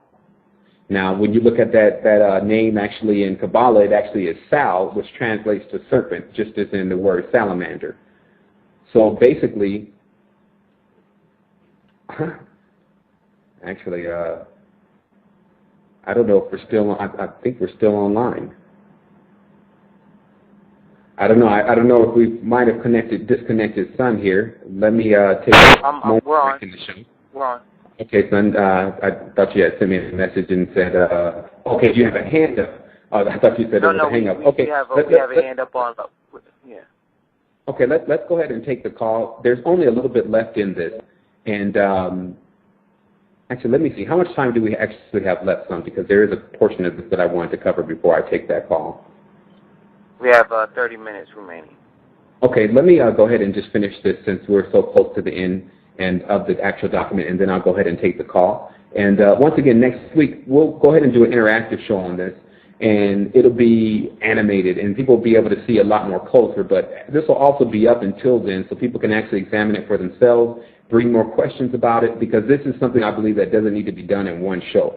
This is something that needs to get thoroughly understood so no one gets the wrong idea of exactly what's being said. So I talk about, as you see, Minos, he's the son of Zeus. He bears a remarkable resemblance to Saturn, Cronus, and many of these bearded gods. One should begin marking the trail now. Saturn, Cronus, Zeus, all these deities from the Greek pantheon are related to the serpent, not only by their own imagery, but also because they all come from Uranus. This is the destruction of the brazen serpent. As it states in the esoteric lore, Uranus is Uraeus, or the fire-spitting serpent. He is the father of all of them, so thus if he is a serpent, the rest of his offspring would be at least half serpent. This is by far not enough time to explain Io, Abraxas 365, the gods that go by the symbol of the rooster, and how Jesus Ben Panther relates to all this. I will state, as I always do, to say every serpent is bad is just as silly as saying all men are good. Christianity, however, has some of the heaviest ties to the serpent, but represents itself as having nothing to do with the serpent. Nothing can be more of a deception than to make people hate the serpent and then slyly make them worship it. And when they find out such things, if they ever do, they are generally taken aback and they go into extreme denial regardless of the facts. Even worse is in most cases they just agree to worship the serpent. A sad lot they are. Numbers 21:8. And the Lord said to Moses, make thee a fiery serpent, and set it up on a pole, and it shall come to pass that everyone that is bitten, when looketh upon it, shall live. Moses is instructed to raise up the Nehushtan, or the brazen serpent, or the copper serpent, or the copper snake, so all that look upon it can be healed. Silently, this is the entry of Jesus, as he would in many books later be raised upon a tree for people to look upon him and be slaves. But of course, all believe in Jesus has no relations to the serpent. That's what they love to say. All these people that believe Jesus say no relation to the serpent. That's false. And it only exists in the belief systems of those not in the know. The pew writers that never examine what the priests are up to and whence their power comes. They are just as dangerous because it is their energy being used to fuel the war that is not so silent but taking place on the opposite side of the globe right now. In addition, Christianity continues to pretend that it is in no direct offense to other belief systems and their corresponding gods. They tell their members that they use a gentle method of conversion. In the meantime, much worse things than the Crusades are taking place on the spiritual world, as any real adept has seen. The deepest magic books are riddled with the names of Jesus as the source of energy to powerful spells. This is the code of Isu under the logos of Logi, IHS, and Enri. Revelation ends with the new Zion, in which the so-called elite are chosen and raised into the sky, into a new Jerusalem that sits above earth. It is from this location they imagine they will watch the chaos and torment that was prophesied about earth. Of course, it has been prophesied by them and also conducted by them, acting in place of their God. They have already proclaimed he acts through them, but in all actuality, it's really them, just like the Pope. This means that all the silly believers who never do what the Bible tells them anyway will be manifesting their own destruction out of guilt and shame, two very low vibrations. This prediction is not overturned. If this prediction is not overturned, in reality, it is Agenda 21, depopulation. There's a one missing here. Praying and worshiping for horrible deaths they are. If they are not warned to cease such insolence, all these believers want in the last days, that is all they want is the manifesting of the end of the world. They always talk about the end of the world and constantly manifesting the last days. So now it's upon them, and they are not prepared because they were misinformed. And this has happened because they have been subconsciously judging everyone but themselves. Because you notice the main trait of this religion is to judge every single other religion as false and that they're going to go to hell. And the person spends so much time doing that, they never realize that they created the hell that they're going to be going to. It doesn't have to happen. It is clear unless someone drastically changes this mode of ideology, there will be carnage. But again, that is for those who are choosing to believe in such things during the greatest era of manifestation ever. The key to this age is whatever you imagine will happen for you. It will happen. This is why they constantly work at attempting to guide people's thoughts. Manifest greatness, and that's what you'll be. Manifest servitude, and you will see that there are endless controllers vying for your energy. Do something that is going to increase you. In the end of this, I say, this is what I propose. I'm more than sure the Most High can see beyond 1, that Vistica, eye in the sky. 2, the binary way to this world juxtaposed in its masculine and feminine fractal. 3, the movement of the Hermetic grace. 4, the sidereal space of no time. 5, the hive mind place of cells. 6, the carbon in the faces of the perception. 8, actually 7. 8, that journey to the center of the earth. 9, the Anunnaki cyclic phase. 10, the Omega machine and the droids of 01. So with that being said, I will see all of this with my own eyes and my own aura, and there is a path that can be forged beyond it. I've seen these different systems and how they exist and what they lead to. This path has grown overdue. It has been grown over due to lack of use, and we plan to make a highway on this path, and you are more than welcome to join us. As I talked about in the beginning, this is a path that's very seldom traveled as the person empowering themselves and becoming beyond gods and ideas of that type of thing and get closer to the Creator. But we can make a super highway down this path where it doesn't have to be so rare that a person gets a chance to travel it. I say if someone says impossible, you should understand it as, according to my limited experience and narrow understanding of reality, that's very unlikely. Meaning that when anyone says impossible to you, that's because of their limited understanding of exactly what's going on here. So, son, we'll go ahead and take that call with this last 15 minutes of the show. Okay, area code 254. I'm going to unmute you. Please tell us your name and where you're from, and then your question. Hello? Yes. Hello, yes. My name is Denise, and I'm actually from Georgia. And I just want to say greetings to all who are listening, and greetings to you tonight who hosting the show. It's actually a very good show. My question is actually about going from this third dimension to the fifth dimension. And I'm not too sure about that. I keep hearing about the different dimensions we're in, and I'm not too new to this. I've actually been following these ideas and this knowledge of perspective. And if you could touch a little bit on that, and then I have a next question after that. Okay, I'm hoping that you can actually hear me because I'm seeing a little breaking up in the call. So am I coming through clear? Yeah. Okay. Basically, when I started studying Euclidean mathematics and looking at the dimensions and exactly how they're lined up, I'm not convinced personally that fifth dimension, that we're going from third to fifth dimension and this type of nature. In fact, I think that the highest, what fifth dimension really is according to, like a lot of my work supports that the body itself is somehow generated, and it's set up into a pentagram, as you see with the head, the arms, and the legs. But that's still totally different to the spirit. And so the idea of fifth dimension that most people have in their mind is that it's the perfected human. And this may be true, but we're not just all human. In fact, most of what we are is spirit. And so what I believe is that there's like there's a level that everyone's going to end up going to anyway, even the people that are actually unconscious and that just have to get moved to another dimension anyway. It's just like those that are not really pursuing how to get into higher levels and higher paths, but they do have to be relocated. It is possible that that place that they're going to be relocated is fifth dimension.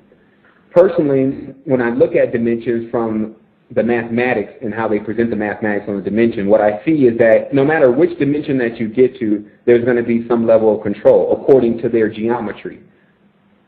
And at a certain point, when certain faculties start opening and when you start becoming perceptive of different shapes and things, you notice that those shapes at times, they look more like mandalas. They're completely different than the sacred geometry that's presented as the paths and the signs of certain dimensions. Like if you just look at one of the Tibetan sand art and you look at when they draw what their perception of the dimension is versus when some occultist draws his perception, it's two different things. And so what I believe is that there is a rising that's taking place to unlimited potential. It's basically how high you can set your ideas of where you need to go. And I personally wouldn't set it to a dimension, any of these numbers. Because like what I did in the last part of this is I mentioned a little hint to what each cycle or what each number really corresponds to. But the number is somewhat of a master language itself. It's something that was given to us as a way to reflect on certain things. And so I would, with me personally, I can't say if a person says, well, I want to go to the seventh dimensions, and that's, on them. If they say, I want to go to the fifth dimension, that's on them. They can also count on that there is something there, because those dimensions tend to be very traveled and set up in somewhat of a fractal of this one. So basically, it's by design, like... What dimension that you end up in? Right. Well, I personally believe that there's an active and an inactive person. The inactive person is going to be in that design or destiny. They're going to be going down a path that's pretty much already grooved out for them. But the person that is active, they pretty much forge their own way, because they have a basic guideline of how things work, but they begin to use that guideline only as a building block to create their own. It's like a buffet after a while, where you take what is the highest level of things and then you leave the rest, because that's all you really want to associate with your higher level of thinking. It's like, yeah, these stars and things, they do travel to certain dimensions, but when you close your eyes at times, or you can see sometimes and visualize what a three-dimensional star looks like, you understand how much more, like in the video ley lines and pentagrams, you understand how much more the mind is capable of visualizing. So basically what I'm saying is that they're saying, here's the fifth dimension, here's the shape for the fifth dimension, and I'm looking at that, and I'm knowing that's really basic because I've been in dimensions before.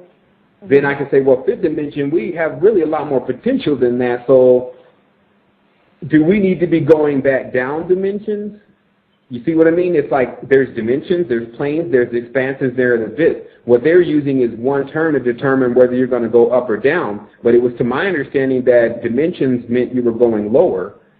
And so you go from fifth dimension, fourth dimension, third, second, first, and then you leave dimensions, and then you go into planes, You see what I mean? And that's how you're supposed to get higher. And that's really what's been lost, or heaven. That's what's really been lost within the esoteric world, is that a lot of the terms are being confused. So when a person says, well, I want to go to fifth dimension, and they probably should have said, well, I want to go to fifth plane, just within their mind alone, because of our confusion with what's going on with the language, like I was talking about in this publication, we have to have a broader understanding to just say, basically, I'm going to set my mind out there to the highest that it can go. I'm not going to limit it. Okay. So it's confusing as in regression instead of progression. Right, because what we're showing evidence of is that going into the dimension itself doesn't equal the person gets more control over themselves in a heightened sense. It seems as if the person is basically being hijacked in certain times of messing with this geometry that's prevalent. And so, but what I've seen, though, is that there's still a big difference between Western sacred geometry and the Eastern sacred geometry. Like theirs tends to be a lot more embroidered. Theirs tends to not carry any straight lines.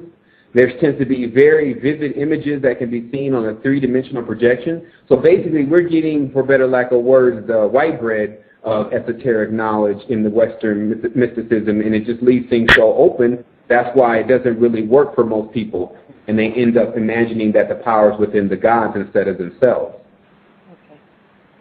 Okay.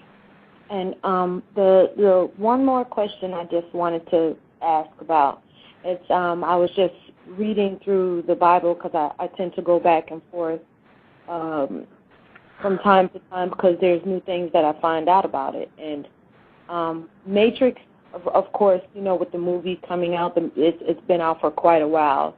I was just the other day looking through Exodus, and I saw this word matrix there, and it kind of was like, wow. You mean seeing the word matrix in the Bible? Right. I only after I went back and saw the movie like a couple of times did I actually realize that I saw the word there, and I was kind of wondering, like, is that a word that would be used in the Bible, like? Well, if people really want to know, because that, you know, there's a lot into that. You know, we may have to get into another show, but basically, what's going on is that the language in which is being used, where the Bible was interpreted from, was a language that seemed to be in itself intelligent, almost as if computer generated. And the future could be read with the language, and that's what this whole Da Vinci Code and the Kabbalah is really all about, even though they're not even giving people an idea of what's happening, which is that man has discovered a system of how to pretty much manifest certain things through basically a procedure. And that procedure gets people, when they believe upon things and they just say certain things, it's like it's a programming. And that's really what you're looking at within the Bible, is that what they were discovering is that it had things of the future in it that obviously the computers from the future could put together. Even they were saying this also about the Quran, and the Quran being numerically equivalent to the number 19, they were saying even now that no computer could do something like that, but a computer of the future could. So basically, when I look into what they're really doing in the Kabbalah and what they're doing with psionics, which is the projection of the mental strength by using a certain type of external device that can strengthen your actual idea, they are fully in control of mastering the dimensions through their mind, or what's called a mastermind. The goal is to completely mine. It's like they're digging into each person's mind to completely assimilate it. They want in each person's mind, like they say in the Bible, every knee shall bow, every tongue shall confess. They have an idea of that taking place with everyone's mind. Now, you can break out of this easy, but of course most people are going into the opposite direction. They're becoming more and more dependent.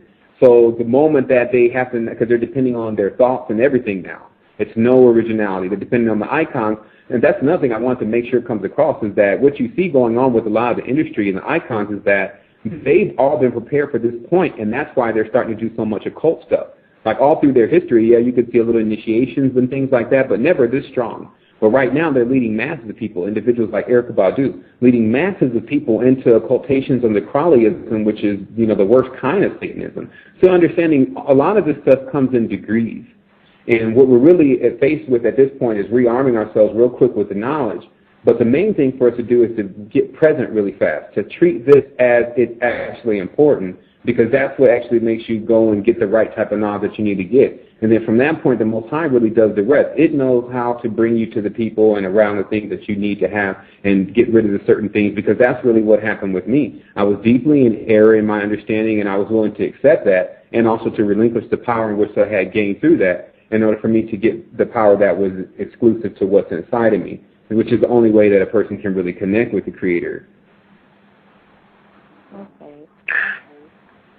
Well, I thank you for your word. Thanks a lot for calling in and with the great questions. I'm going to mute your phone now, and we have 12 minutes left and one more caller, I think. And I'm going to unmute your phone. Just state your name, where you're from, and your question.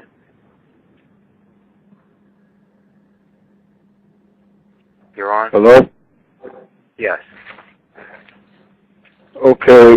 My question is, with the dreams, I've had dreams, and I don't know if they have machines out there that can erase dreams, but it seemed like when I was younger, I could remember my dreams.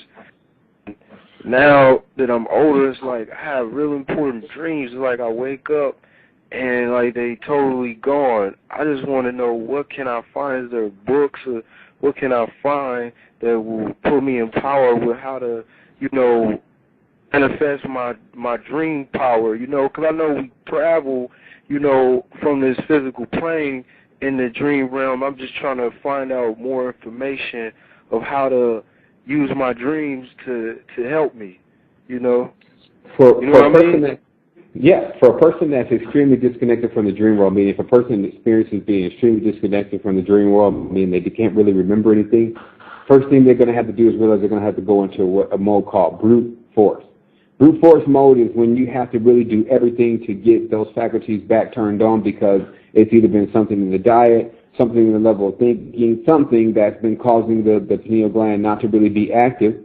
So what's happening is that the projection itself, or what's happening in the dream, is not making the right connection, so you can't remember. So let me explain this in another way.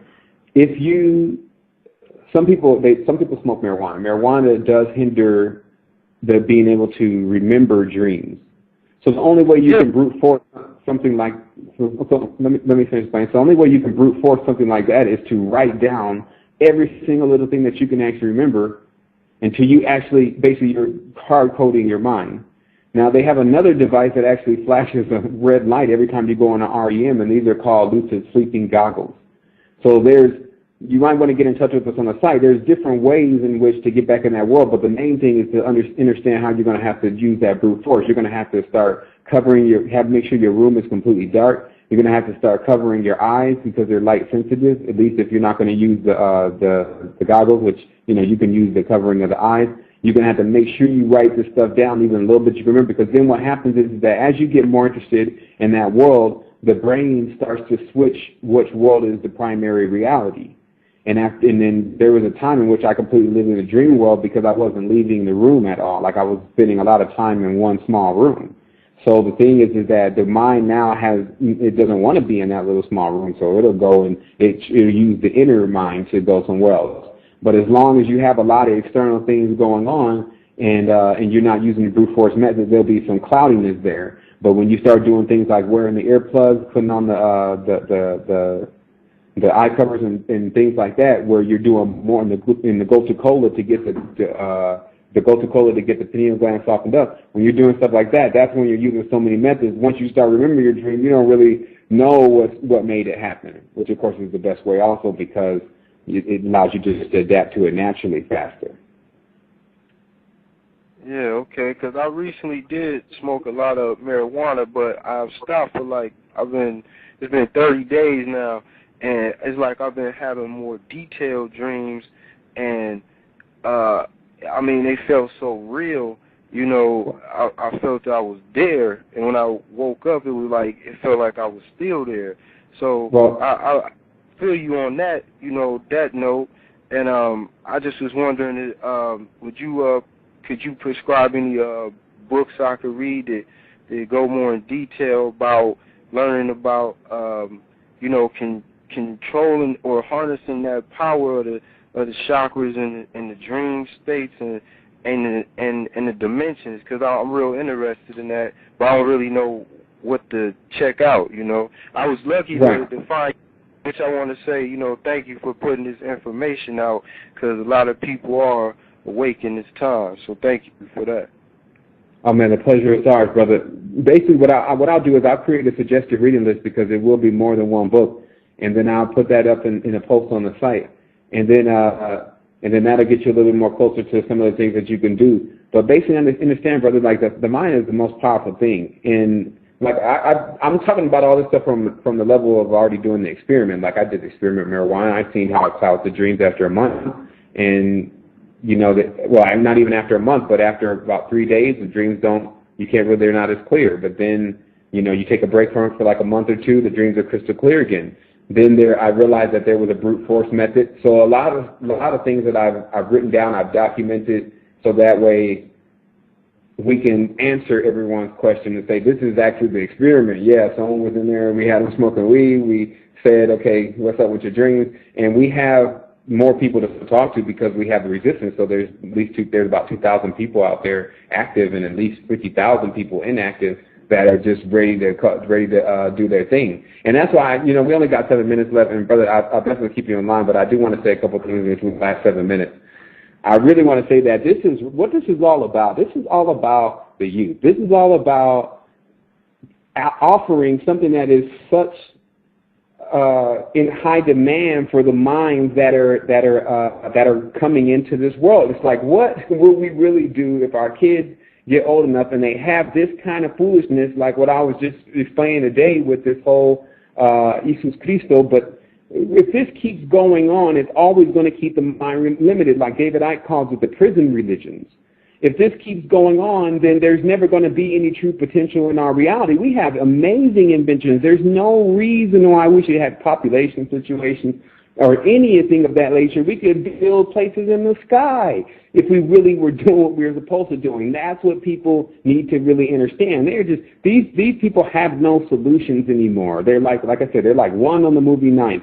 They have one way of doing things and they don't know any other way, and it's now time for them to move out the way. And there's no one that can do that besides one, the mental power.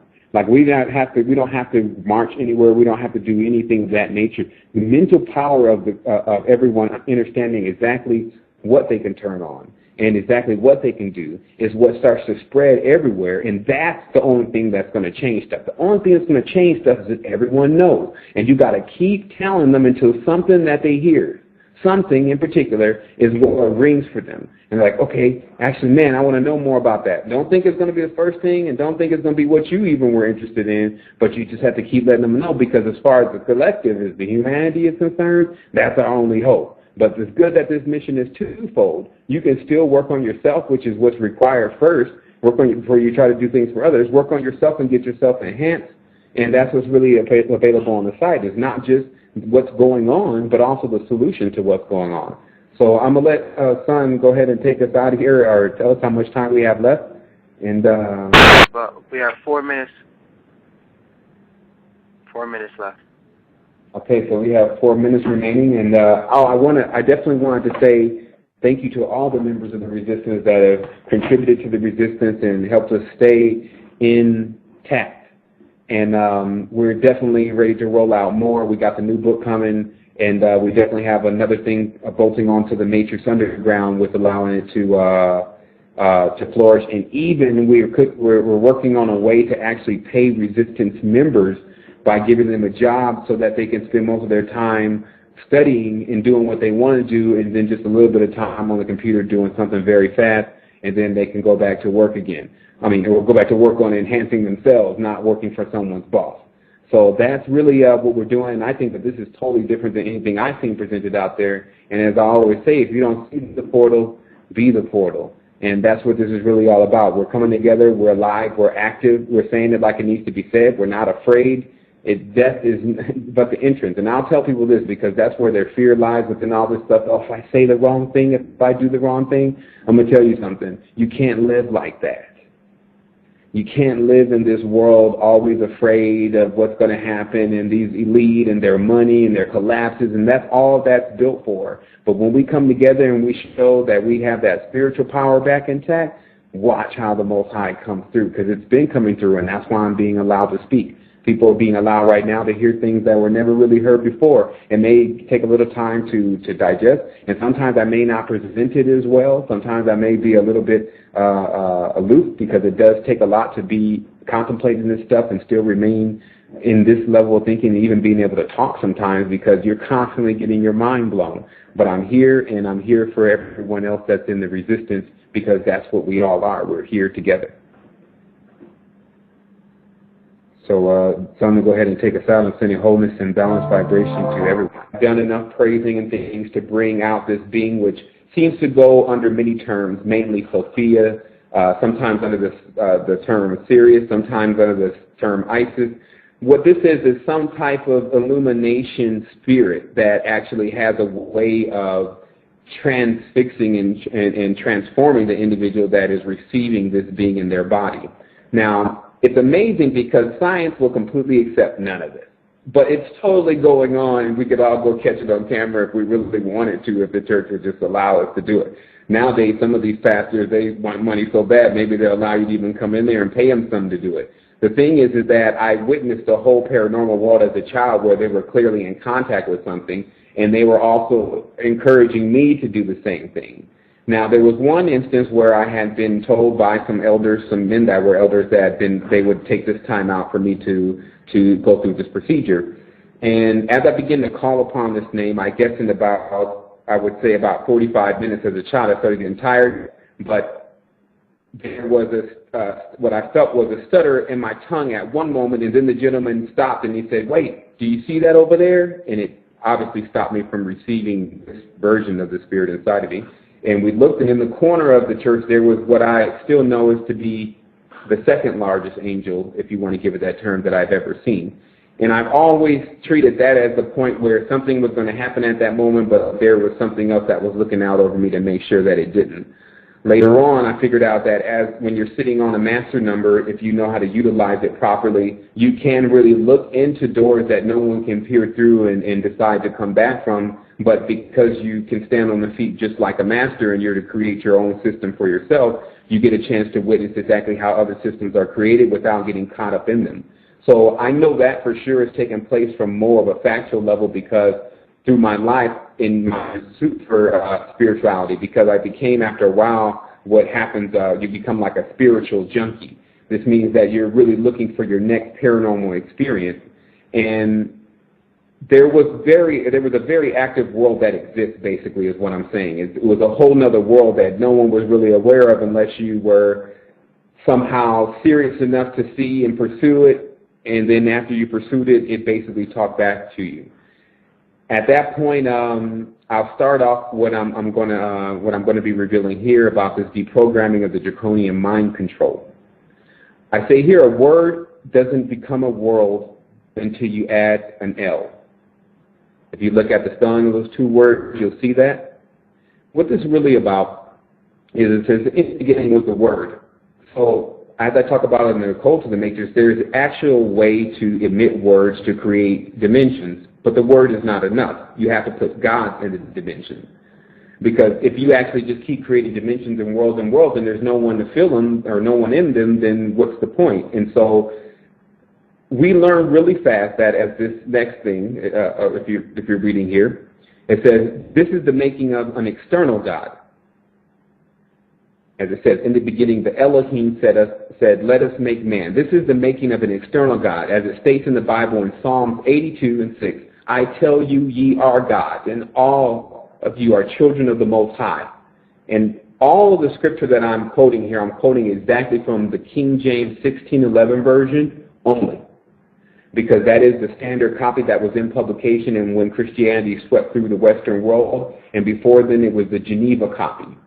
So you can easily go and type in King James 6 individual that's telling you, hey, you have your own power, you have your own energy. The gods is a whole different thing that people need to understand more, but it's very complex. But the fact of the matter is that you can do things without them. That's how it's always been. What's located inside of you is the same thing that's located inside of them. It's just they have a lot more ability at knowing exactly how to use that, or what we call in the know. And so that's what my duty is to here to mankind and woman, is to bring that information as I uncover it, because I'm on the EverQuest. I've already agreed to go as high as I can, and I'm pursuing the Creator, and so that pretty much makes one's path endless. So what this is really about is that after we converted into Christianity, my mother found the most entertainment at Pentecostal churches, Holiness churches, even non-denominational churches, apostolic churches. But we had already been to Presbyterian churches, Episcopalian churches, and there's clearly a different thing going on in these churches, but mainly a rift between the ones who will call on God as they're giving it to you in their text, and the ones that are just sitting there, amen, all kind of cut and dry. So, of course, there is a bringing up of spirit that takes place in Pentecostals and those type of churches. They're not just sitting around there not doing anything. And so, as a child still, I experienced a lot of paranormal activity going on with individuals once they got themselves into this ecstatic state, which was mainly or predominantly by continuing to call one word over and over again, which in this case in Christianity was hallelujah, which is to my understanding means the sun is raised, but the sun in this case being Jah. Now, the reason why this show was put together also because there was a subtitle called Jupiterism, and that's what we're going to get into in the show about exactly how it's one particular family tree that's operating on a collective hive mind that is manipulating the powers and abilities of the humans that continue to believe upon them instead of believing in themselves. So as I continued to accelerate through Christianity when I was younger, actually it became like a chore because I was in a household where the church was always demanded we had to go to church at least twice a week. And at a certain point, I said when I got out of there, I'd never go back. But as they say, when the seed is planted, it's planted. So anytime you get into a point in life where you're in trouble, then you go into wanting to call on God again. Like they were saying, when the highest percentage of when an atheist is ready to believe in God is when they're in trouble. Because most people don't believe in God because they don't talk to God. And they don't try to understand God.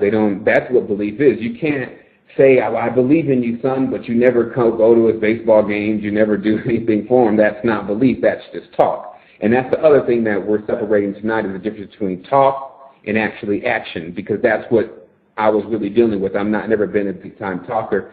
I was really more about action. And now my action is matching my talking, so you can imagine how much action is taking place.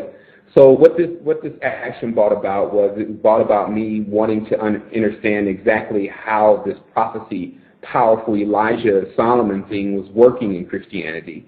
And it was a simple equation for it. And if you go into any churches, especially of the African American persuasion, they're going to tell you, son, you can go and tarry for the Holy Ghost. Now, this ghost just happens to be real.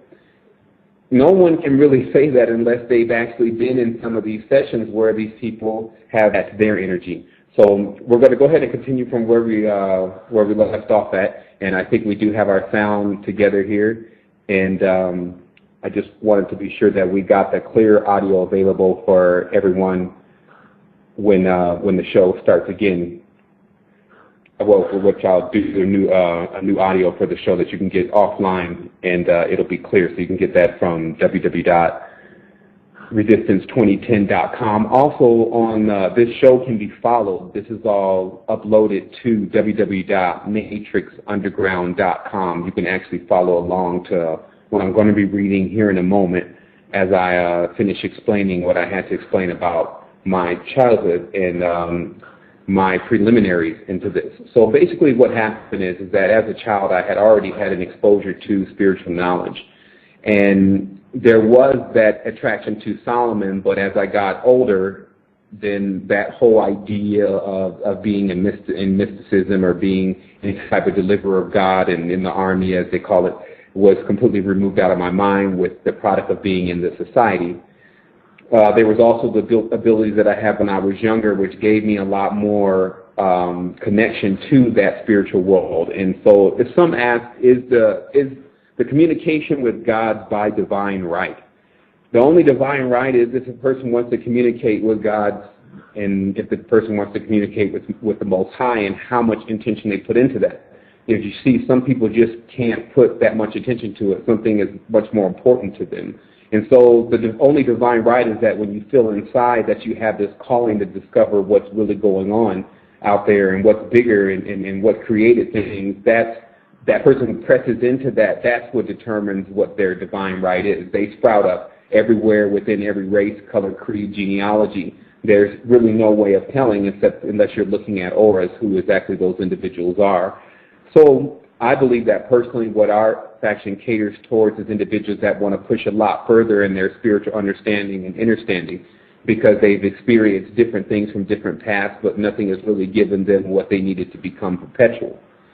So basically what had occurred was, once I finally decided to because my mother made a transition from Islam to Christianity during a phase in which, after the result of what took place in Detroit with Elijah Muhammad and other individuals that were now bringing up the Nation of Islam, which was a faction of the Islamic movement in the United States, which, to my understanding, is being headed up by Masons.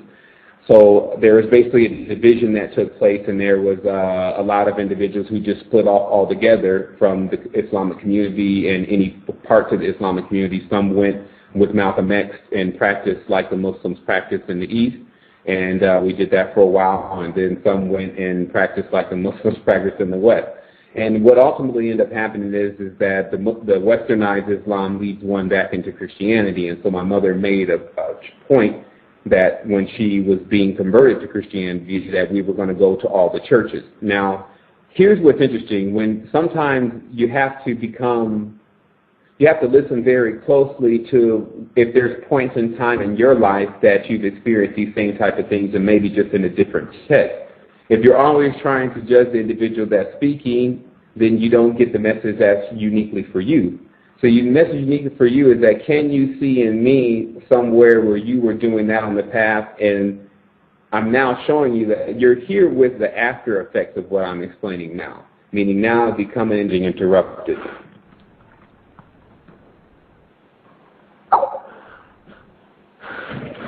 Because this is what's being revealed here is definitely no light matter at all, as far as to do something of this type of nature. Again, one has to be very exact about what they're talking about. We all have a personal responsibility to one another, especially when you take any type of level as teacher, is to, one, not only be truthful, but to also be very exact about what you bring forth. A long time ago, in my level of teaching, I was explaining certain things to an individual, and an old man was watching me, and then when I was done, because I was still very brash in the ways of Christianity, the gentleman I was speaking with was Muslim, but the old gentleman said, he said, when you take someone's faith, you better be ready to replace it with something else, youngster, because then you leave them with no hope. What I have to tell men and women today is the only thing that they can replace faith with is themselves. You have to have faith in yourself. And I will show in very high detail exactly what is going on with why that needs to be possible. So let's start here. I'm going to start with first childhood. Childhood for me basically was, my mother was a Wahhab Muslim, and that particular sect of Islam is very strict. And it was then we weren't allowed to do things like eat salt. We weren't allowed to see horror movies. We weren't allowed to actually watch TV. We were given spiritual books as our way of life, our entertainment. And so I took to spiritual knowledge very young, and I immersed myself into that world just as any other kid would immerse themselves into a world of, who knows, Transformers, a world of Harry Potter lore, whatever the world is presenting at that point. But for me, it was presenting this esoteric knowledge, and the individual that stuck out the most to me was Solomon. I think any man that started to travel the path of Islam or Christianity or Jeshu and Muhammad, anyone that travels that path does definitely run into Solomon from both books. And it's Solomon that becomes most intriguing for men, because I guess, the first part is for the young mind, Solomon has lots of girls, and that's normally on the young boy's mind. But not only that, he has magic. Let me. I'm going to go ahead and take a quick break on the show really fast, and I'm going to clear up some of the sound issues that are taking place, so that way I don't continue to be interrupted. Or maybe we might have to do this for another time. So I'm going to ask Sean to put the show for a brief moment on to music, and I'm going to figure out what the sound issue is because I'm getting a lot of feedback on my end. Son, if you can go ahead and put the music on. Cool.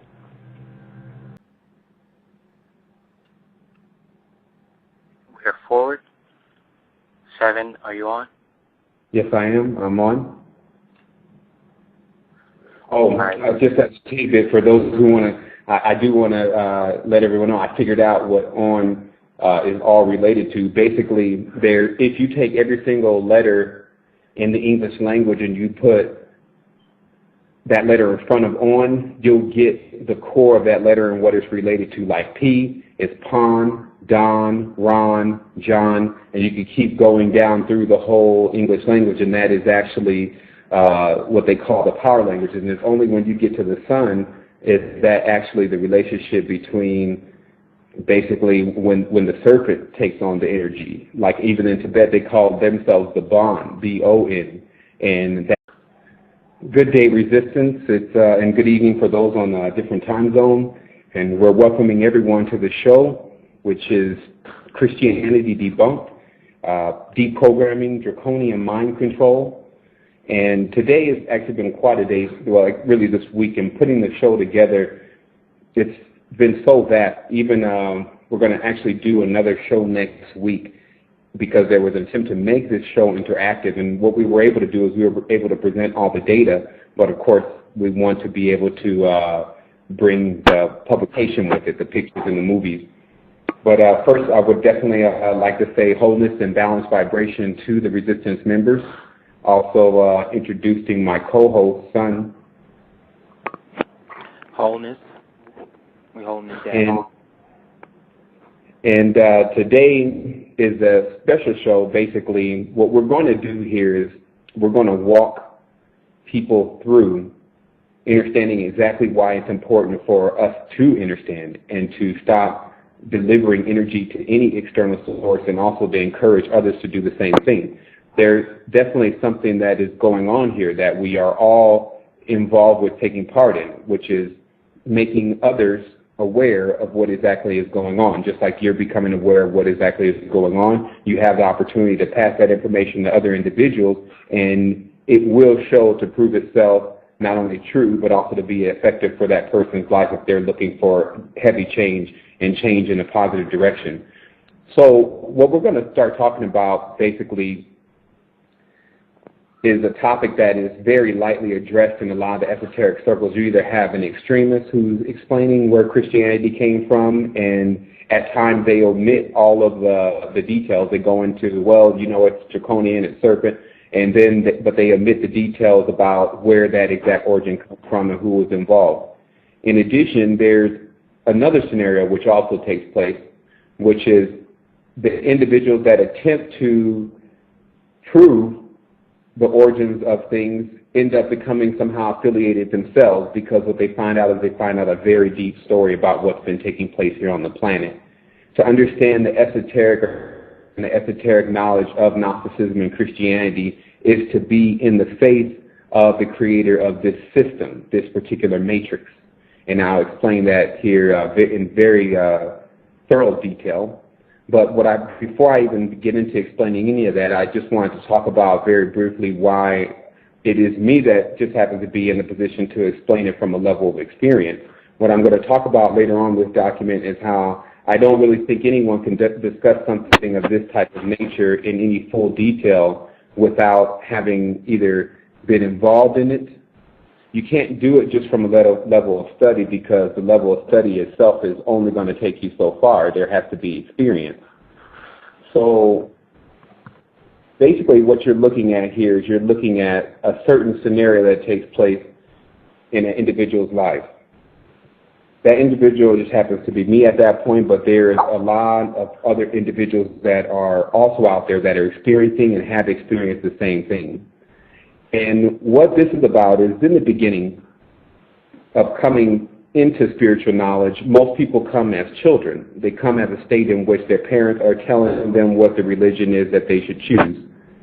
In addition to that, I do have to pause the show for a brief second. I need to do a sound check here because I'm getting some feedback noise, and I want to make sure I don't keep getting